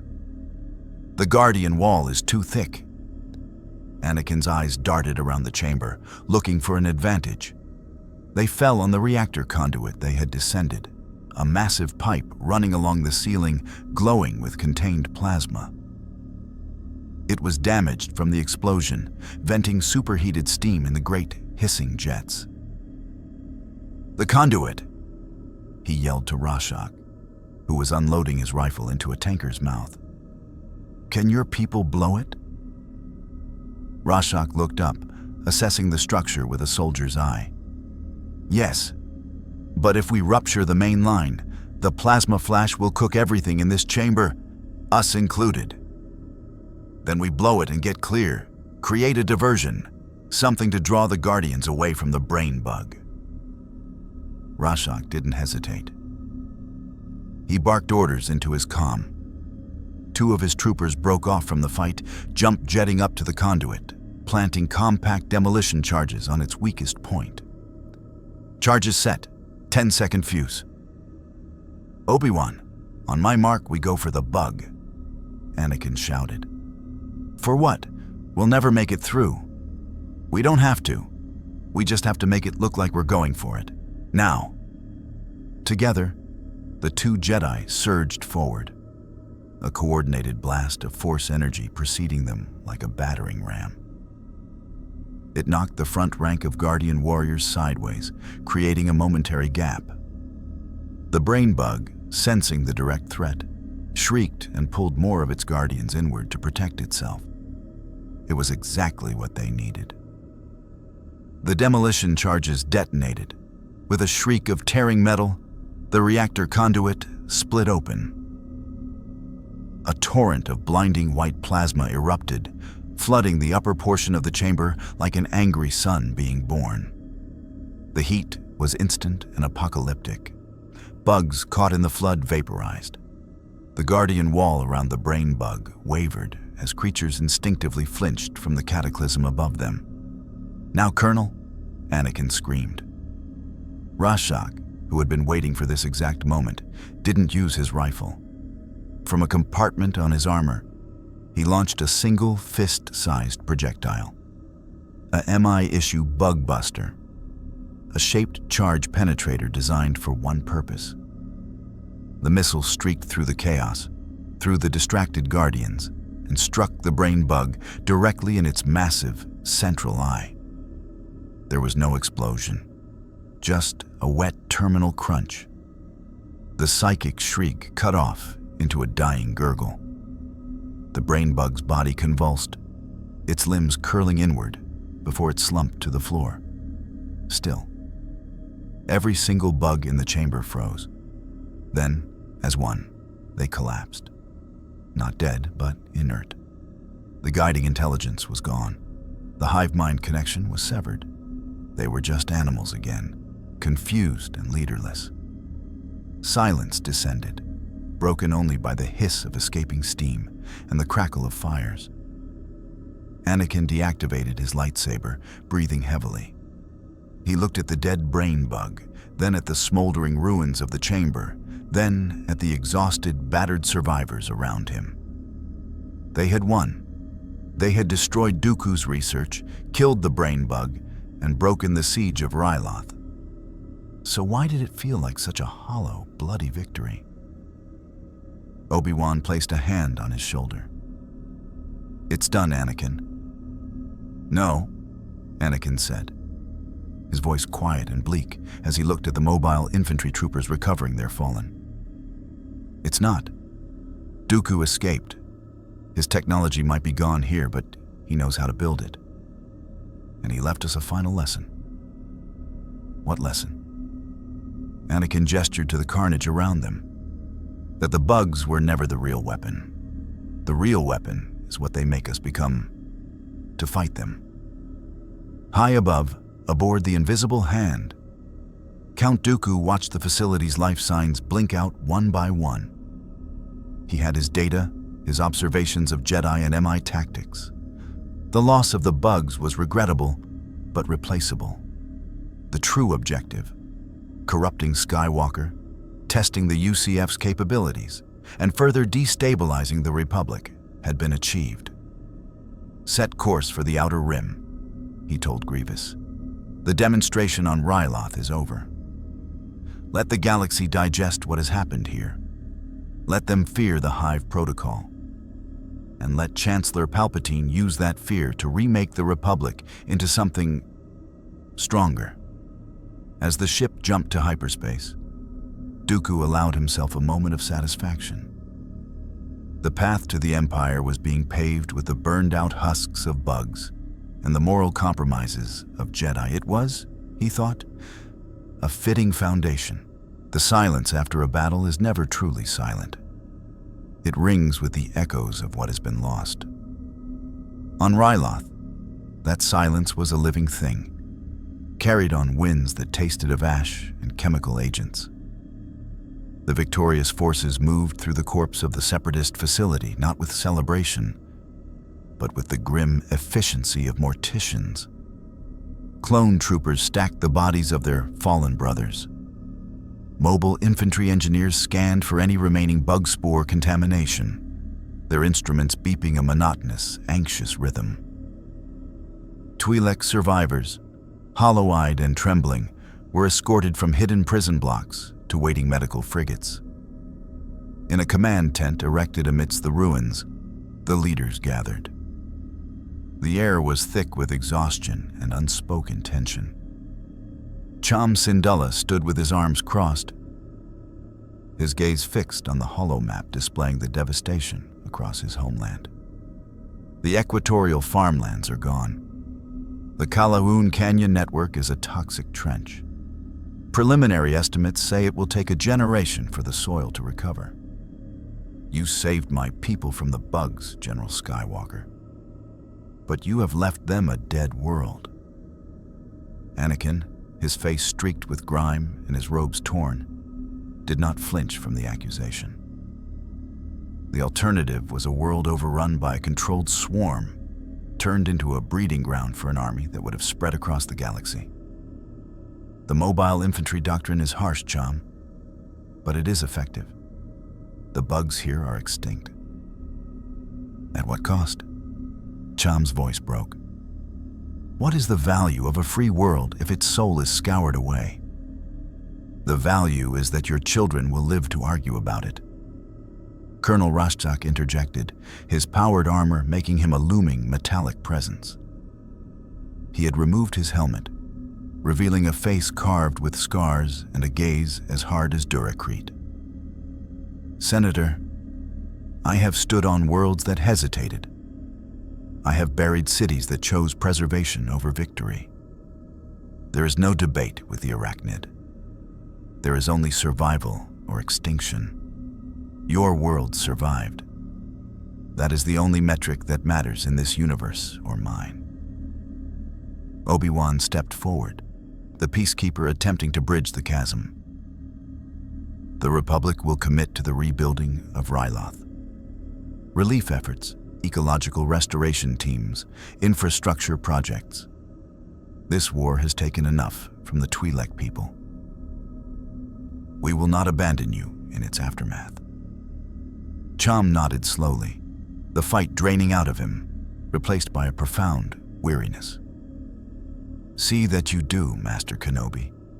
My people's trust is brittle. Do not let it break. After Cham departed, the tension in the tent shifted, but did not dissipate. Rashak turned to the Jedi. Our primary mission is accomplished. The immediate bug threat on Ryloth is neutralized. But our secondary objective remains, acquiring the control technology to develop countermeasures for our own universe. My tech teams report the central data cores were wiped by a recursive virus before we could capture them.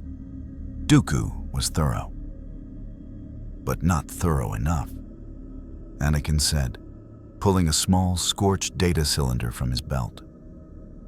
While you were securing the main chamber, I accessed a secondary lab. The scientists there were in a panic, trying to evacuate. They missed this. It's a backup of the cortical processor schematics and the early neural mapping data for the brain bug. Rashak took the cylinder, his expression unreadable. This is worth more than all the bug corpses on this planet. With this, our scientists can develop jammers, maybe even a counter-signal to disrupt control. It could save millions of lives back home. He looked at Anakin, a flicker of respect in his eyes. Thank you, General. This changes things.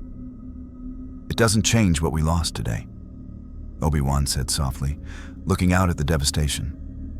No, Rashak agreed, his voice softening for the first time. It doesn't, but it gives the loss meaning. My people didn't die for just one planet. They died to protect 2 galaxies from a plague of slavery. That's a good death, the only kind a mobile infantry soldier hopes for. The conversation was interrupted by an urgent communique from Admiral Yularen. General's Colonel, we have a situation. Long-range scouts in the unknown regions have reported back. Their findings, you need to see this. The holoprojector in the tent flickered, displaying a grainy, long-range sensor image. It showed a moon, its surface now unrecognizable, covered in a grotesque, pulsating organic latticework. Tendrils of chitin and resin extended into space like the roots of a malignant tree. The readings scrolling alongside it were chilling. Massive biomass increase, exponential energy signatures, and traces of arachnid genetic markers. The spore, Anakin breathed. The one that drifted into the unknown regions after Coruscant. It didn't just germinate, Yularen's voice confirmed. It has become the nucleus of a full-fledged hive world. Our analysts estimate its growth rate is 20 times what we observed with the Coruscant hive. And there's more. The image zoomed out, showing a schematic of the galactic rim.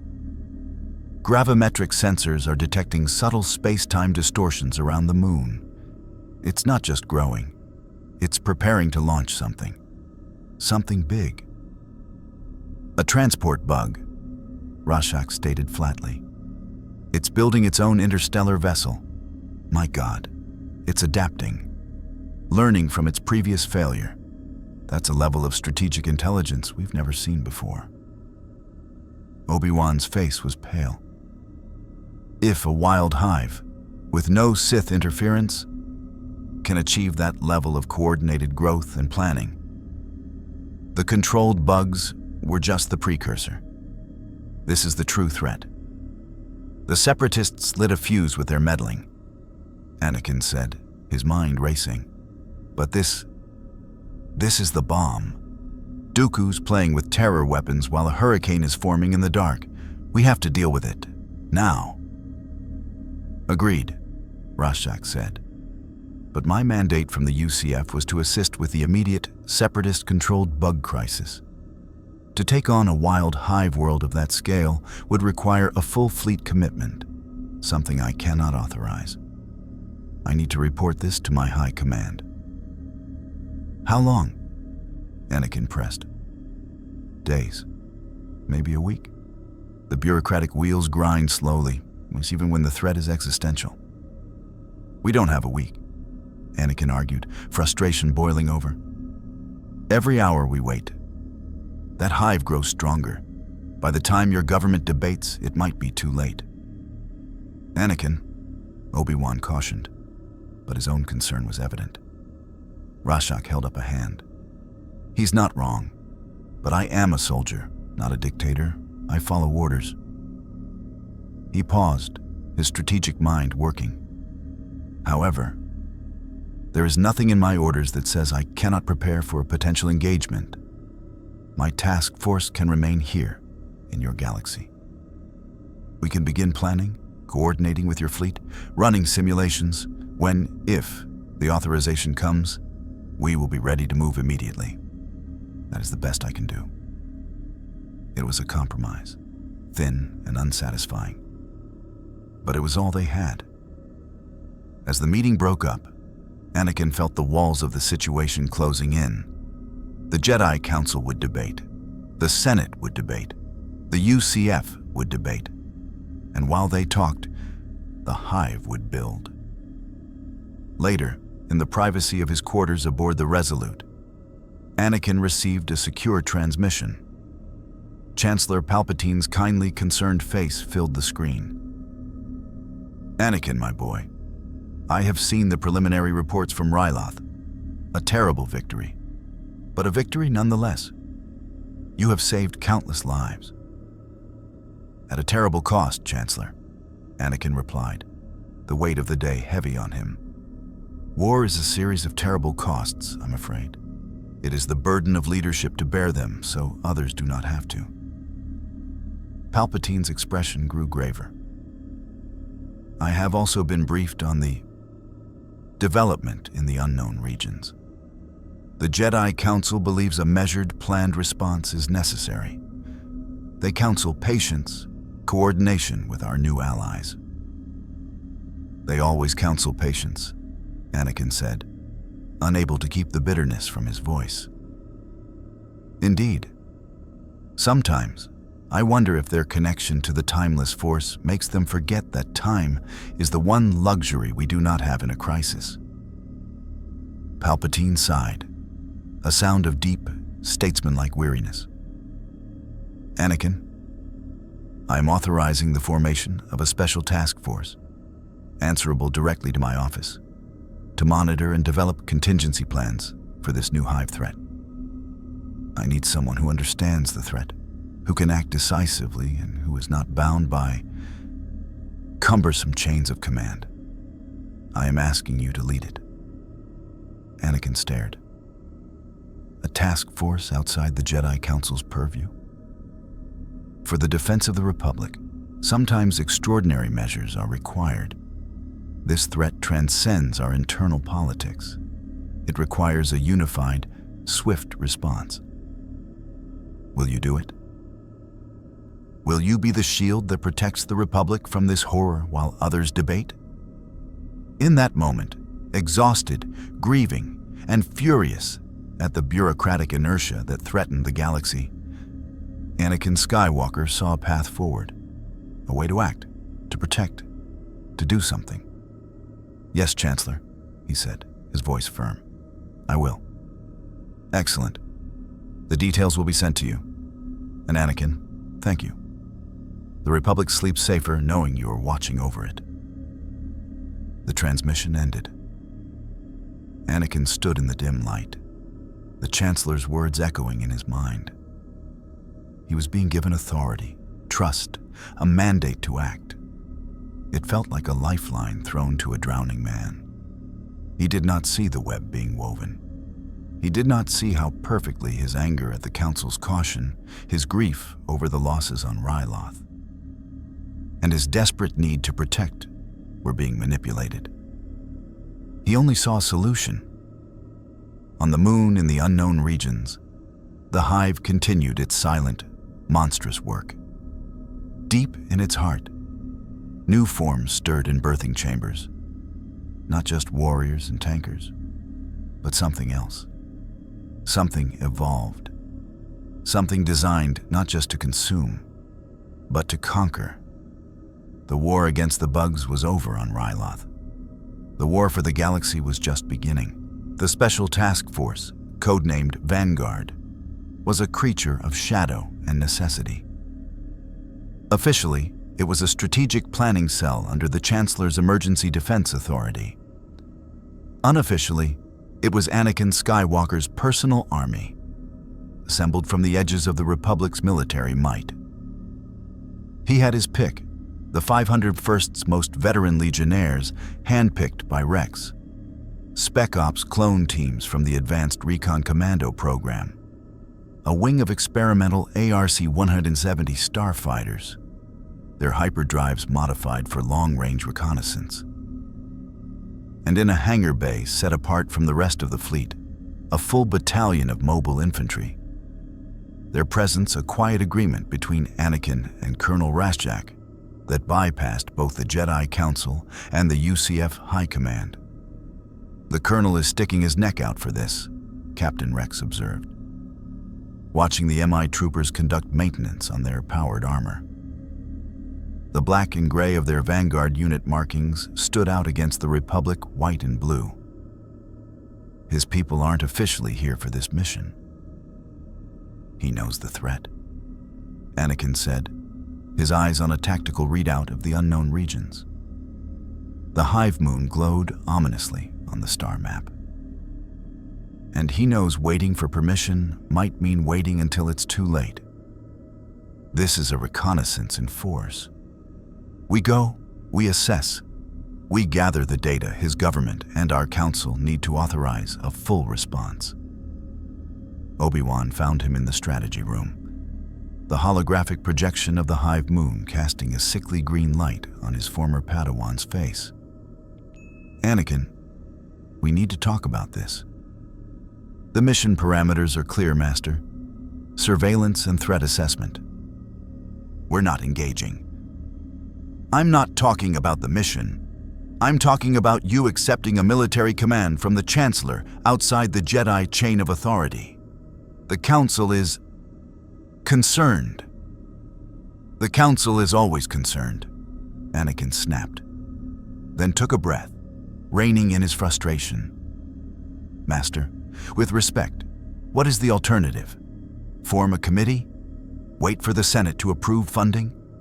That hive is building something, and every day we wait, it gets closer to launching it. Someone has to be ready to act. And that someone must be you. Obi-Wan's question was gentle but pointed. Anakin, I see the weight you carry. The losses on Ryloth, the pressure of this war. You are taking too much upon yourself. The dark side preys on isolation, on the belief that you alone can bear the burden. I'm not alone, Anakin said, gesturing to the activity beyond the viewport. I have Rex, the clones, the mobile infantry, and I have you, if you'll join me. Obi-Wan was silent for a long moment. The Council has asked me to lead the diplomatic efforts with the UCF to formalize an alliance. They believe my presence here, with you, could be seen as the Jedi endorsing a unilateral military action. The words hung between them, a formal separation imposed by politics.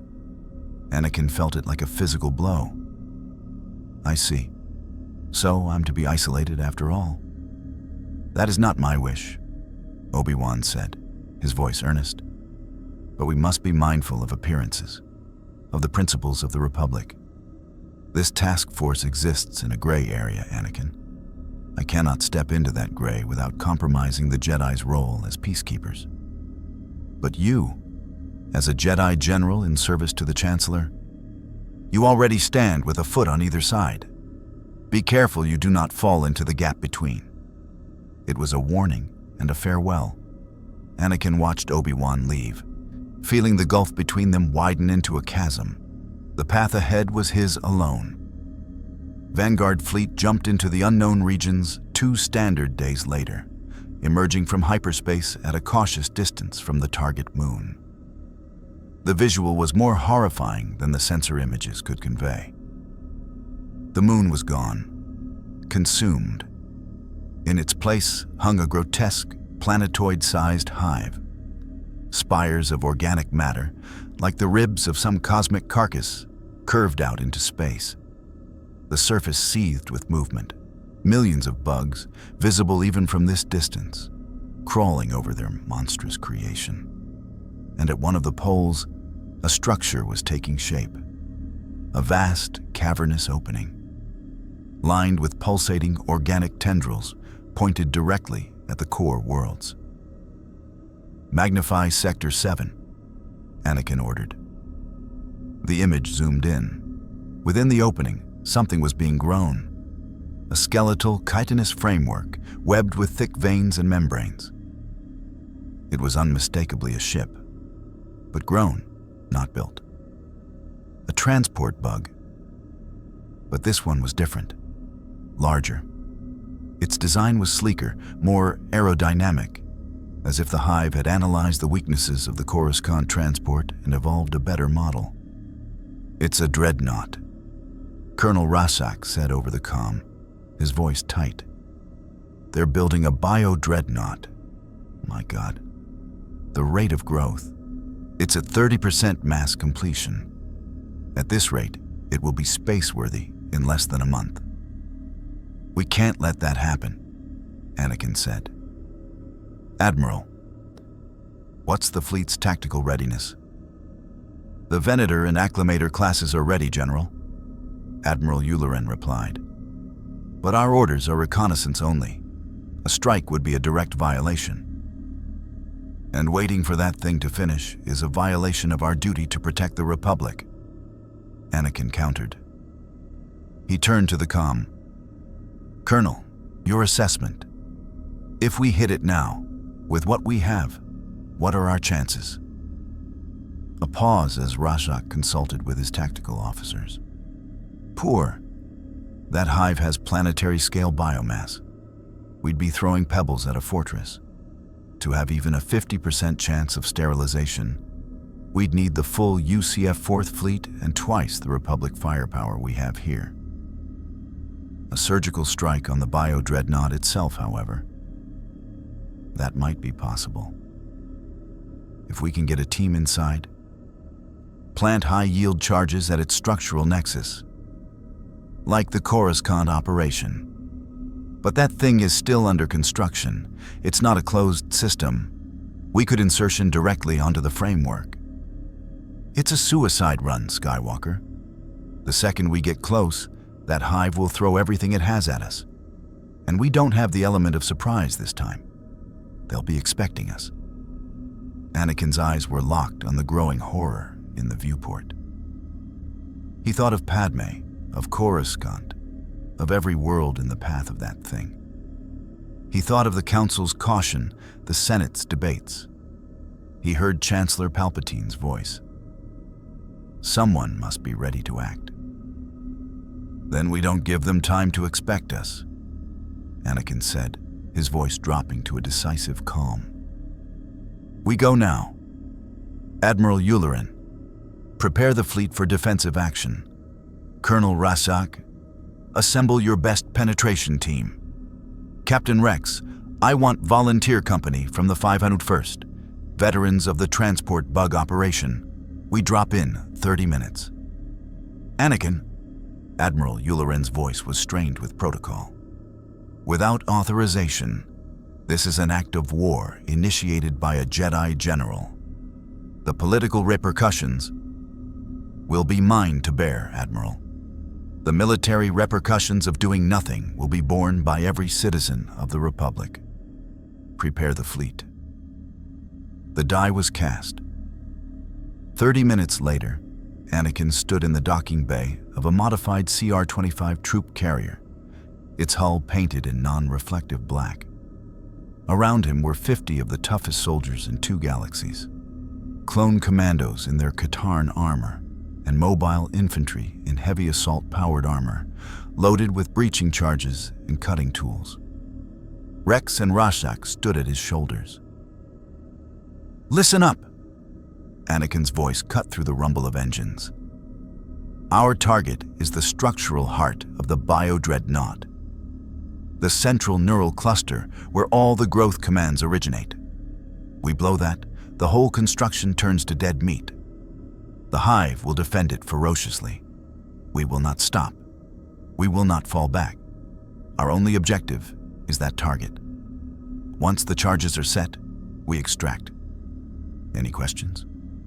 There were none. Only the grim, focused silence of professionals about to walk into hell. The carrier, escorted by a screen of nimble ARC-170s, shot away from the fleet, making a desperate run for the hive. Immediately, the hive reacted. From its surface, thousands of hopper bugs launched into the void, moving with eerie coordination.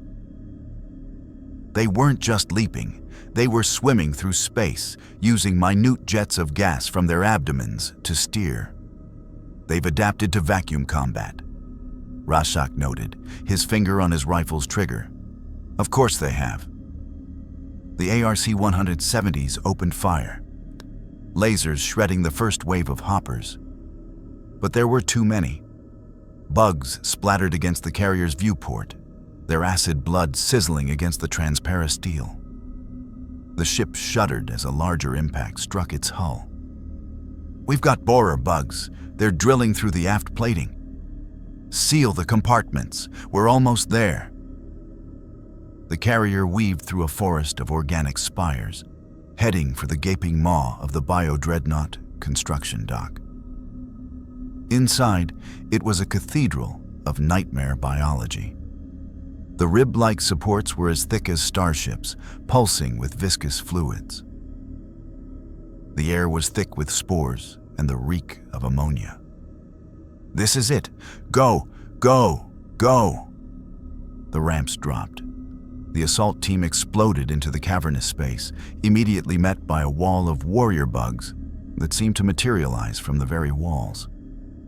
Blaster fire and MI railguns filled the air with deafening noise and the shrieks of dying bugs. "Push forward. Follow the energy signatures to the core." They fought their way deeper into the living ship. The bugs here were different. Not just warriors, but specialized forms with hardened, tool-like appendages for construction, moving with the purpose of worker drones. They ignored the intruders at first, focused on their tasks until the warriors' alarm pheromones reached them. Then they turned, and the swarm intensified. Anakin was a whirlwind of light and motion. His lightsaber a constant blue arc, his force pushes clearing paths through clumps of enemies. But he could feel it, the oppressive, alien presence of the hive mind. It was focused on them now. It was learning their tactics, their formation, their objective. "They're funneling us," Rex yelled, cutting down a warrior with twin blasters. "They're herding us into a kill zone." Anakin saw it too. The bugs were falling back in a controlled retreat, drawing them into a narrower chamber. It was a trap, just like on Ryloth. But this time, the intelligence wasn't a Sith Lord. It was the hive itself. "Colonel, we need another way. Can your scanners find a secondary route to the core?" Rashak's armor systems whirred. "Scanning. There, to the left. A nutrient transport conduit leads directly to the central chamber. It's tight, but we can fit. Then we take it. Rex, cover our retreat. Buy us 5 minutes." "With pleasure, sir," as Rex and a team of clones laid down a devastating wall of fire. Holding the advancing swarm at bay, Anakin, Rashkak, and a squad of MI troopers plunged into a slime-coated organic pipe.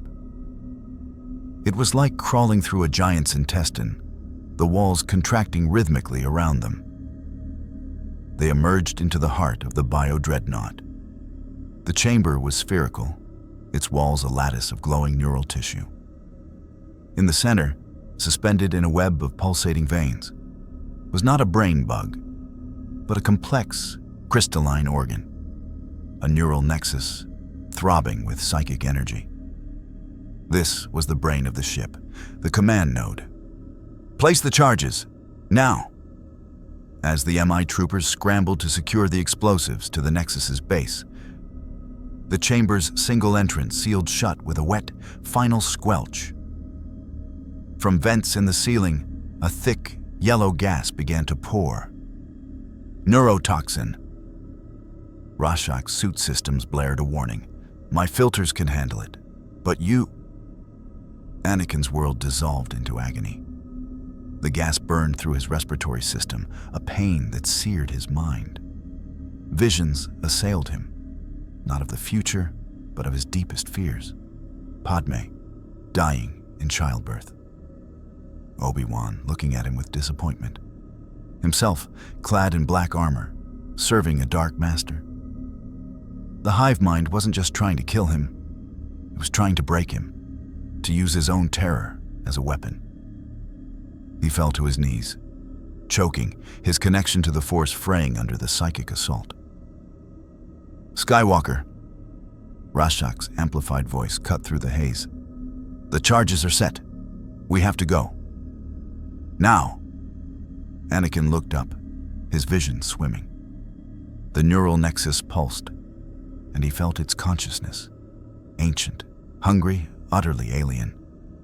It showed him a vision of the completed bio-dreadnought plunging into Coruscant's atmosphere, of bug swarms consuming the galaxy. It showed him the inevitability of the swarm. No. The denial roared from the very core of his being. Not with fear, but with fury. With a scream that was half pain, half defiance, Anakin Skywalker reached into the Force. But he did not reach for the light, for peace, for detachment. He reached for his anger, for his fear for Padme, for his hatred of this thing that threatened everything he loved. Dark side energy, raw and potent, erupted from him. It wasn't a force push, it was a storm. The psychic feedback shattered the neural nexus's crystalline structure. The chamber walls ruptured, spraying ichor. The hive mind's presence in his head vanished, severed. The gas stopped. Anakin stood, panting, the aftertaste of the dark side coppery in his mouth. The room was dead.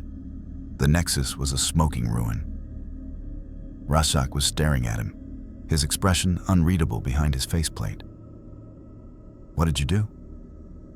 "I finished the mission," Anakin said, his voice hoarse. "Detonate the charges. Let's get out of here." As they fled back through the conduit, the series of explosions ripping the bio-dreadnought's heart apart, Anakin knew what he had done. He had used the dark side, and it had worked. It had saved them. It had saved the mission. The cost, he feared, was something he would only understand much later. Success, in the cold equations of war, is measured in objectives secured versus lives lost. By that metric, Operation Vanguard was a triumph. The bio-dreadnought's neural core was vaporized, its half-formed skeleton now a dead, expanding cloud of frozen chitin and viscera drifting in the unknown regions. The hive moon, while still monstrously alive, had been dealt a crippling blow. Its ability to project force across the galaxy set back by years. By every other metric, it was a disaster.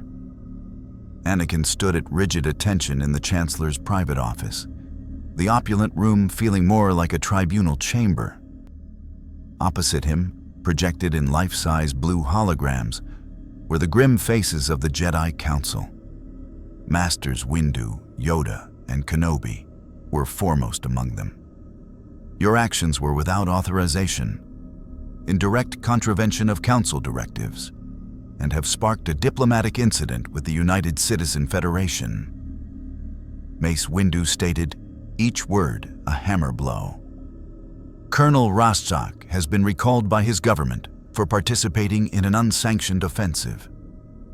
The formal alliance we have been building for months is now in jeopardy.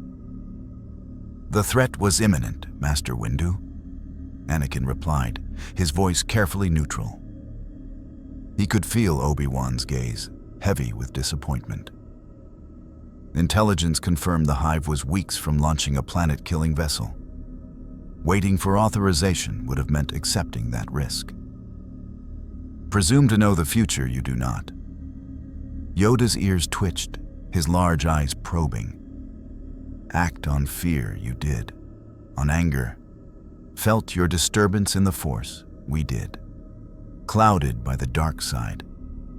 Your judgment was. The accusation, spoken aloud, sent a chill through Anakin. He thought of the neural nexus chamber, the yellow gas, the surge of forbidden power. They knew, or they sensed enough. I used the tools necessary to complete the mission and save lives. The dark side is a tool like any other. It's the intent that matters. A profound silence followed. Even Palpatine, seated serenely behind his desk, raised an eyebrow. That, Obi-Wan said quietly, his hologram seeming to lean forward, is a Sith philosophy, Anakin, not a Jedi one. The dark side is not a tool, it is a corruption. It feeds on the very emotions you used, fear, anger, aggression. It changes you. It saved my life and the lives of everyone on that mission. Should I have died a Jedi rather than live to fight another day? If the price of living is your soul, then yes. Obi-Wan's composure finally cracked, his frustration and concern laid bare. That is what it means to be a Jedi. We are keepers of the peace, not soldiers who use any means to an end. The galaxy is at war, Master. The peace is already broken. Maybe we need soldiers. Enough. Chancellor Palpatine's voice, calm and authoritative, cut through the rising tension. He steepled his fingers. Master Jedi, while I understand and respect your doctrinal concerns, we must address the practical reality. General Skywalker's operation, while unorthodox, has eliminated an existential threat to the Republic. The Hive's capability to strike the core worlds has been neutralized. Should he be court-martialed for success? The ends do not justify the means, Chancellor, Mace Windu said coldly. A Jedi who flirts with the dark side is a danger to themselves and to everyone around them. The Council's decision is that General Skywalker be relieved of his command and return to the Jedi Temple for meditation and re-evaluation. Anakin's heart hammered against his ribs. To be sidelined now, when the real war was just beginning. When his task force, his vanguard, was the only thing standing between the Republic and the next Hive World surprise. It was unthinkable. Chancellor, Anakin began, but Palpatine raised a hand. I understand the Council's position. However, I must exercise my authority as Supreme Commander. The threat from the Arachnids is not over. The Hive Moon remains. Separatist elements are still at large with bug control technology. We need experienced commanders in the field. He turned his kindly, paternal gaze on Anakin. General Skywalker will retain command of the Vanguard Task Force, but his mandate will be restricted to defensive and reconnaissance operations within Republic space. No further offensive actions without direct approval from this office and the Jedi Council. A joint oversight committee will be formed. This is my final decision.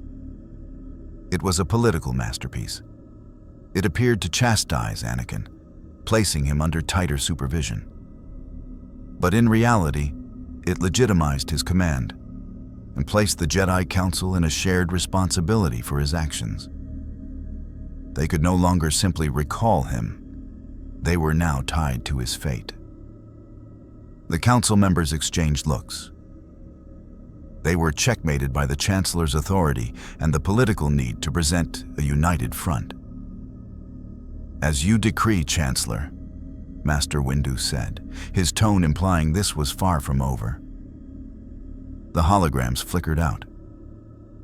When they were gone, Palpatine sighed, the image of a weary leader burdened by difficult choices. They do not understand, my boy. They cling to an ideal that this war has rendered obsolete. You saw a threat and you acted. You took responsibility. That is leadership. They think I'm falling, Anakin said, the words tasting like ash. They think you are changing, Palpatine corrected gently, moving to pour 2 glasses of wine. And you are. You are growing stronger, more decisive. The Jedi Code is a blanket meant to comfort children. You are dealing with the nightmares that lurk in the dark. You cannot fight monsters with poetry and meditation. He handed a glass to Anakin. They fear your power because they cannot control it, and they fear that I see its value. Anakin took the glass, the rich red liquid like blood in the crystal. What should I do? Continue to serve the Republic, protect its people. Let history judge your actions by the peace they secure. And know that you have at least one friend in power who trusts your judgment implicitly. The words were a balm and a poison. They validated his choices while isolating him further from the Jedi. As he left the office, Anakin felt more alone than ever, yet more convinced of his path. The Council offered doubt and restraint. The Chancellor offered trust and purpose. He returned to the Resolute, not to a hero's welcome, but to a ship holding its breath. The clones were loyal, but they sensed the tension. The mobile infantry contingent was gone, recalled in disgrace, leaving an empty hangar bay that felt like a missing limb. Only Rex was there to meet him in the strategy room. "The boys are standing by, General. Orders?" Anakin looked at the star map, at the blinking icon of the Hive moon, now quiescent but not dead. "We follow our new orders, Captain. Defensive and reconnaissance patrols along the inner rim. We watch. We wait." "For what, sir?" "For the next crisis," Anakin thought. "For the next time the Jedi Council hesitates. For the next time the Chancellor needs someone to act. For our next mission, Rex." The recall of the mobile infantry was not a quiet affair. Colonel Raschak stood in the main hangar of the UCF command carrier Valiant, facing a tribunal of his own. Fleet Admiral Enrico D'Angelo, a man with a face like weathered stone and eyes that had seen too many lost fleets, reviewed the mission report. "You compromise the sovereignty of the United Citizen Federation by participating in an unauthorized military action in a foreign dimension, Colonel. You placed our technology, our tactical data, and the lives of your soldiers at risk for a conflict that is not ours." "With respect, Admiral." Raschak stood at parade rest, his voice unwavering. "The conflict is ours. The Arachnid does not recognize dimensional boundaries. The control technology developed in that galaxy will, inevitably, leak into ours. Skywalker was right to act. He gave us the schematics that could save millions. I followed the order of a competent field commander facing an existential threat. I do not regret it. Your personal regrets are not the issue. The issue is chain of command. The issue is precedent." D'Angelo leaned forward. "You are relieved of command, Colonel. You will return to Earth to face a board of inquiry. The 6th Battalion is hereby disbanded and reassigned." As the formal words were spoken, Raschak felt not anger, but a profound weariness. He had broken the rules to do what was right. The Federation rewarded results, but only when they were achieved through proper channels. He was a good soldier, and good soldiers sometimes fell on their own swords. Later, in his Spartan quarters, he prepared a final, encrypted data burst. He addressed it to General Anakin Skywalker, Republic Vanguard Fleet, and attached every piece of tactical data, every bug behavioral analysis, every weakness the MI had ever cataloged in 300 years of war. He included a personal note.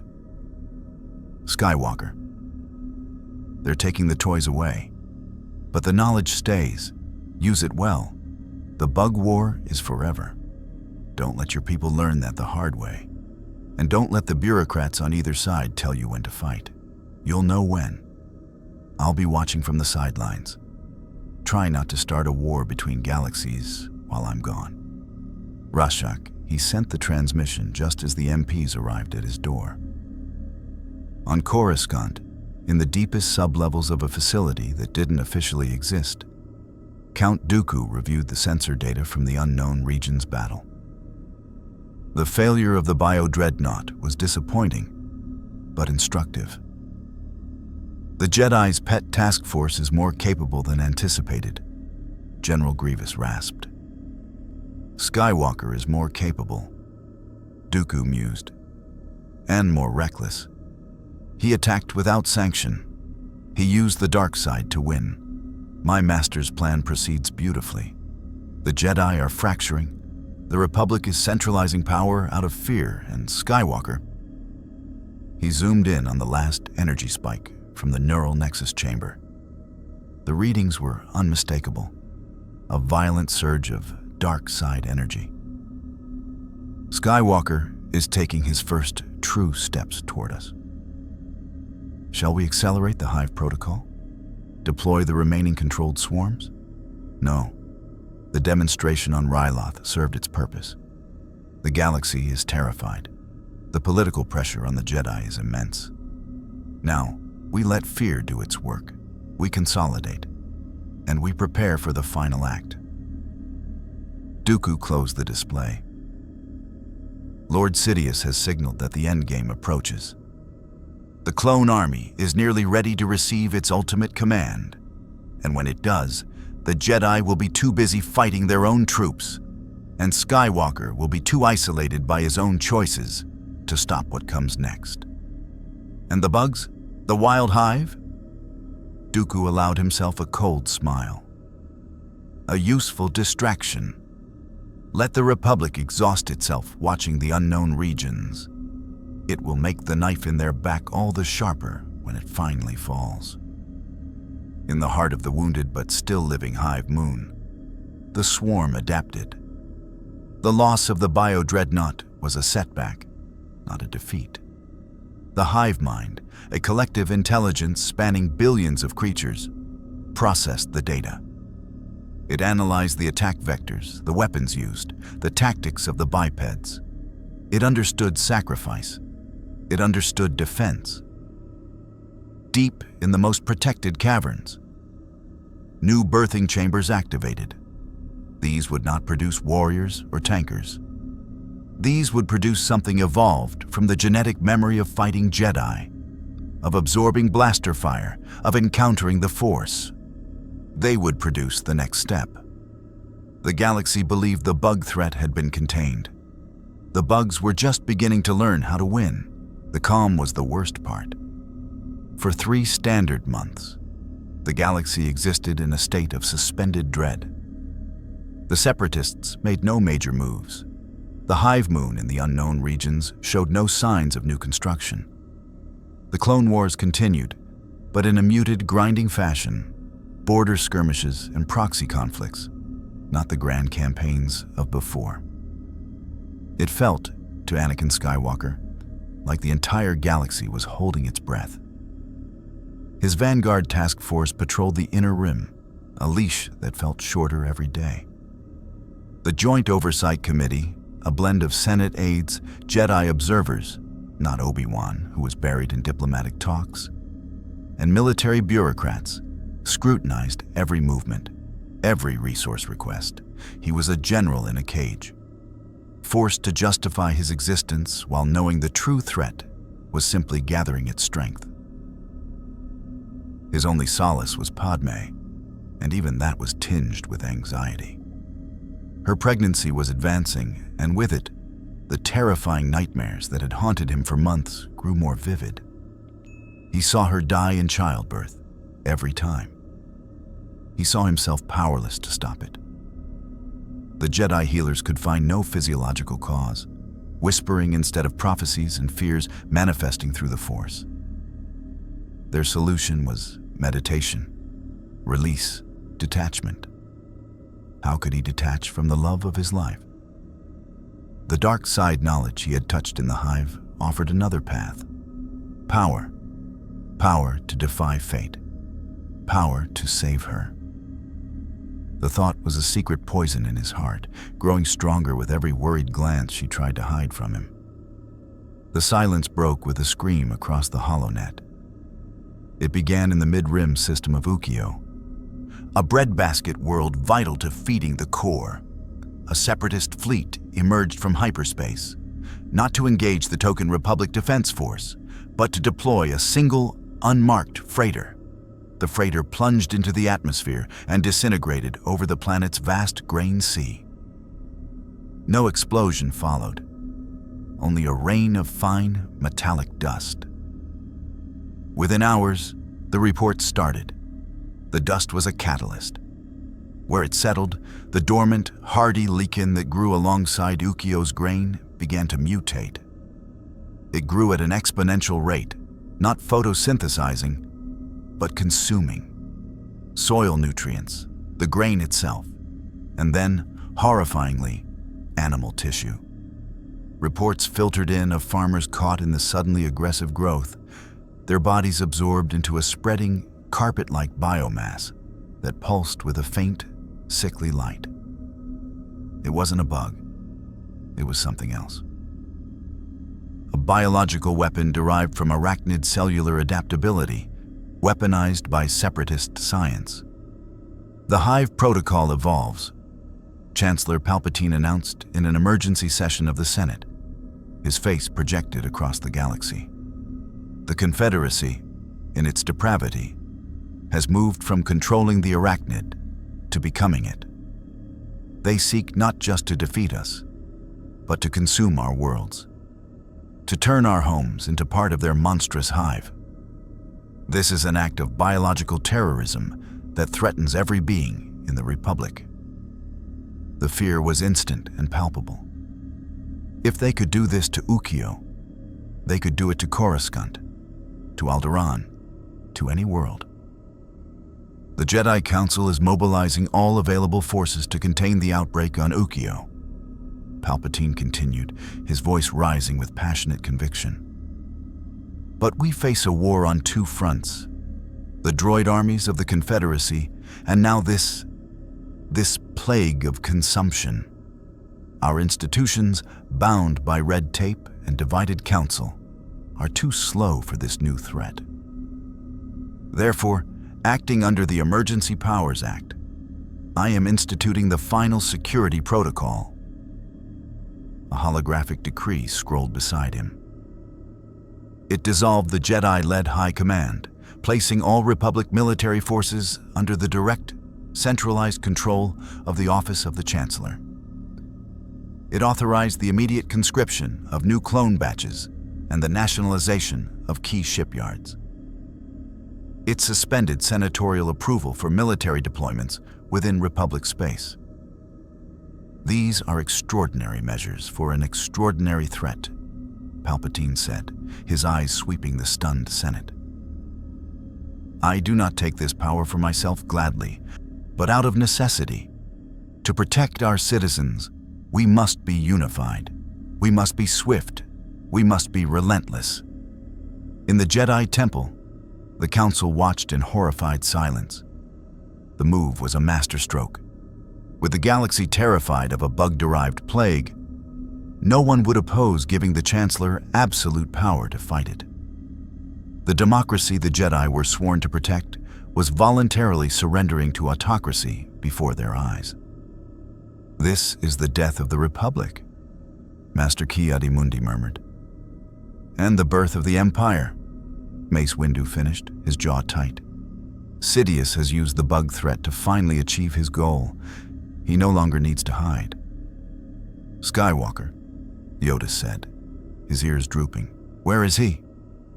Anakin was already in his starfighter, streaking toward Ukiyo, his vanguard fleet mobilized not by the Council, but by a direct, encrypted order from the Chancellor's office. The Oversight Committee's protests were overridden by Palpatine's new authority. Your mission is containment, General. Palpatine's voice was in his ear. The Jedi will attempt to salvage the ecosystem. Your task is to ensure the plague does not spread, by any means necessary. The scene on Ukiyo was from a nightmare. Vast swathes of the planet's surface were covered in the creeping, consuming biomass. It had a vague, hive-like structure. Tendrils, nodules that pulsed like hearts. Republic forces had established a fiery perimeter, using flamethrowers and laser artillery to hold back the advance. Jedi Knights, led by Master Obi-Wan Kenobi, were deeper in the zone, using the Force to try to soothe the rampant cellular fury, to find a weakness. It was a losing battle. For every meter of biomass burned, two more grew. And the Separatist fleet hung in orbit, not attacking, just watching, recording, testing. Anakin landed at the forward command post, the air thick with smoke and the sweet, rotten smell of the biomass. He found Obi-Wan, his face smudged with soot, directing a team of Jedi and agri-scientists. Anakin, thank the Force. We've isolated a sample of the catalyst. Our scientists believe they can engineer a counter-agent, but it will take days. We need to hold this perimeter until... We don't have days, Master. Anakin interrupted, staring at the ever-advancing wall of pulsating flesh. The Chancellor's orders are clear. If the perimeter cannot be held, we are to enact a planetary sterilization protocol to prevent galactic spread. Obi-Wan froze. Sterilization? You mean orbital bombardment? A targeted nuclear strike on the infected zones, contained, surgical. That's not surgery, Anakin. That's murder. There are still millions in the uninfected zones. The fallout, the ecological collapse, you'd be killing the planet to save it. I'd be saving every other planet. Anakin shot back, the pressure of the last months boiling over. Don't you see? This is the new war. They're not trying to beat our armies. They're trying to make our worlds uninhabitable. We can't fight that with lightsabers and good intentions. Sometimes you have to destroy the infected limb to save the body. And who decides which limb is infected? You? Palpatine? Obi-Wan's eyes were blazing with a mixture of fury and profound hurt. This is the path you've chosen? To become the executioner for a chancellor who has just declared himself dictator? He's doing what needs to be done. While the council debates, he acts. Their comms crackled to life. It was Admiral Yularen from orbit. Generals, the Separatist fleet is moving. They're deploying landing craft toward the southern continent, currently our largest clean zone. Intelligence suggests they're going to seed it with the catalyst. If they succeed, the planet will be lost in hours. Obi-Wan looked at the tactical readout, then at the desperate holding action around them. He made his choice. I will take what Jedi I have and intercept those landing craft. We will stop the seeding. You hold this perimeter, Anakin. Hold it without firing a single nuclear weapon. Give us time. Before Anakin could argue, Obi-Wan was running for his ship. Anakin was left alone, staring at the advancing doom, the Chancellor's order burning in his mind, and his master's trust, fragile and final, placed in his hands. The next hours were a blur of screaming intensity. The biomass, perhaps sensing the shifting focus, launched a furious assault on the perimeter. Clone troopers died, consumed or suffocated by the rapid growth. Flamethrower units ran dry. The line began to buckle. General, Sector Gamma is collapsing. We cannot hold. Anakin stood amidst the chaos, the dark side energy he had touched in the hive humming in his veins, offering itself. He could do it.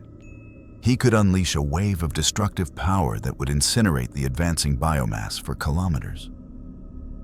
He could save the perimeter, but he knew the cost. He would be embracing what Obi-Wan had warned him against. He would be crossing a line. He saw Padme's face in his mind. He heard her voice. I don't want you to be a hero, Ani. I just want you to be you. Who was he? A Jedi bound by a code that seemed to guarantee failure? Or a protector willing to bear any burden, any corruption, to save what he loved? In that moment of tearing conflict, a new alarm blared. Not from the ground, but from the fleet. General Skywalker, massive hyperspace signature emerging from the unknown regions. It's the hive moon. It's moving. And it's coming fast. The tactical screen on his wrist lit up. The hive moon wasn't just moving. It was traveling through hyperspace, a biological planetoid violating every known law of physics. Its trajectory wasn't toward Ukio. It was heading directly for the core. For Coruscant, the ultimate distraction was over. The real attack had begun. The choice was ripped from him. The perimeter, Ugio, the Chancellor's orders, they all shriveled into insignificance. The swarm, patient and intelligent, had waited for the Republic to be divided, for its defenders to be scattered and conflicted. It had waited for this exact moment. Anakin Skywalker looked at the failing perimeter, then up at the sky, as if he could see the incoming doom. He activated his comm, his voice stripped of all doubt, filled with the terrible clarity of desperation. All Republic forces, disengage. All ships to battle stations. The Hive is attacking Coruscant. This is not a drill. All hands, prepare for the defense of the galactic capital. May the Force be with us. He sprinted for his fighter. The war for the galaxy's soul would have to wait. The war for its very survival had just entered its final, desperate hour. The Galactic Senate chamber had never known such silence. The polished podiums stood empty, the air stale with the absence of debate. Only one figure stood at the central podium, his shadow stretching long in the artificial light that struggled to pierce the smoky haze still clinging to the cityscape beyond the windows. The Battle of Coruscant was over. The cost was etched in the burning wreckage of starships that still fell like dying embers from orbit, in the collapsed districts where mobile infantry flamethrowers had fought street by street against warrior swarms, and in the exhausted, hollow faces of the clone troopers, now standing guard at every intersection. Chancellor Palpatine, his robes bearing subtle, artful signs of wear, addressed the galaxy. His holographic image was projected to every civilized world, to every ship, to every refugee camp. "My fellow citizens of the Republic," he began, his voice a somber, resonant baritone that carried the weight of recent horror. "For the second time in living memory, our beloved capital has been attacked by a foe of unimaginable barbarity. The Arachnid swarm, a mindless, hunger-given form, was unleashed upon us not by nature, but by the deliberate malice of the Confederacy of Independent Systems. They cultivated this horror. They aimed it at our heart." He paused, allowing the image of the broken city to speak for itself. "We have prevailed. Through the courage of our clone troopers, the unexpected alliance with soldiers from beyond the stars, and the supreme sacrifice of our Jedi protectors, the swarm has been broken. The hive mind attacking us has been destroyed." Another calculated pause. "But let us not deceive ourselves. This victory is not an end. It is a reprieve. The separatists, emboldened by their atrocity, continue to wield this biological terror. The very nature of war has changed. We can no longer afford the luxuries of the past, the slow deliberations, the divided command, the partisan politics that left us vulnerable." His expression hardened, shifting from weary leader to resolute savior. The Grand Army of the Republic, the brave clone troopers who have borne the brunt of this fight, have been betrayed. Even as they fought and died to save Coruscant, the Jedi Council, in a desperate and treasonous grab for power, attempted to overthrow the lawful government. They sought to use the chaos as cover for a coup, to place themselves as military dictators over a galaxy they have failed to protect. The chamber, though empty, seemed to gasp. On a million worlds, citizens stared in disbelief. Thanks to the unwavering loyalty of our troops, this plot has been foiled. The Jedi Order has been purged. The traitors are no more. He let the finality of those words hang in the air. The ultimate lie, delivered with perfect, sorrowful conviction.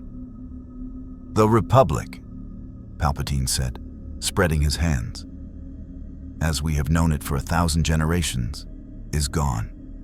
It was too frail, too fractured, to survive the darkness that has been unleashed. It must be reforged into something stronger, something unified, something eternal, to ensure security, stability, and lasting peace. He drew himself to his full height, his eyes gleaming with a fervor that was no longer hidden. Henceforth, the Galactic Republic shall be reorganized into the first Galactic Empire. An empire founded on order, on strength, on the absolute commitment to eradicate the threats that seek to consume us. I assure you, my loyal citizens, our journey into a brighter future has begun. The war is over. The time of rebuilding is at hand. The transmission ended not with the fanfare of the Republic anthem, but with a stark imperial crest. Across the galaxy, stormtroopers, the renamed, reliveried clone troopers, secured key installations. Star destroyers, fresh from the shipyards, moved to annex neutral systems for their own protection. The fear of the bugs, the shadow of the hive, was seamlessly replaced by the promise of imperial order. The enemy that had been used to centralize power was now the ghost used to justify its absolute form. In a darkened medbay aboard the Venator-class ship Integrity, the only sound was the steady beep of a heart monitor and the rasp of a damaged respiratory system. Anakin Skywalker, or what remained of him, floated in a Bacta tank, his body a ruin of burns and severed limbs, sustained not in battle with bugs, but on the molten shores of a volcanic river on Mustafar. The dark side had sustained him long enough to be found by his new master. He had made his choice. To save Padme, he had embraced a power that required the betrayal of everything else. And in the end, it had granted him nothing but ashes. Padme was gone, her life extinguished by his rage. The Jedi were gone, slaughtered by the troops he had led. The Republic was gone, dismantled by the man he had trusted. He had become the very instrument of the doom he sought to prevent. Lord Sidious looked upon his new apprentice, a creation of rage, pain, and boundless power, encased in armor already being designed on distant forge worlds. The bugs had been the perfect catalyst. They had terrified the Senate into giving him absolute power. They had stretched the Jedi to breaking point, making them vulnerable. They had driven his chosen one over the edge of despair and into his waiting arms. Now, their purpose was served. The wild hive in the unknown regions would be contained, studied, perhaps even selectively used by the new empire. A controlled threat to keep the systems in line. The empire would rise from the terror of the swarm, its first and greatest enemy, already fading into a cautionary tale. And at its side would stand a dark knight, a monument to the ultimate cost of fear. In the deepest, most secret archives of the new Imperial Palace, a single data file was sealed under the personal encryption of the Emperor. It contained the complete schematics for Arachnid cortical control technology, the genetic maps of the hive, and the behavioral studies from 2 galaxies. It was labeled Project Reclamation, Priority, Long-Term Strategic Asset. The war against the bugs was over. The age of the Empire had begun.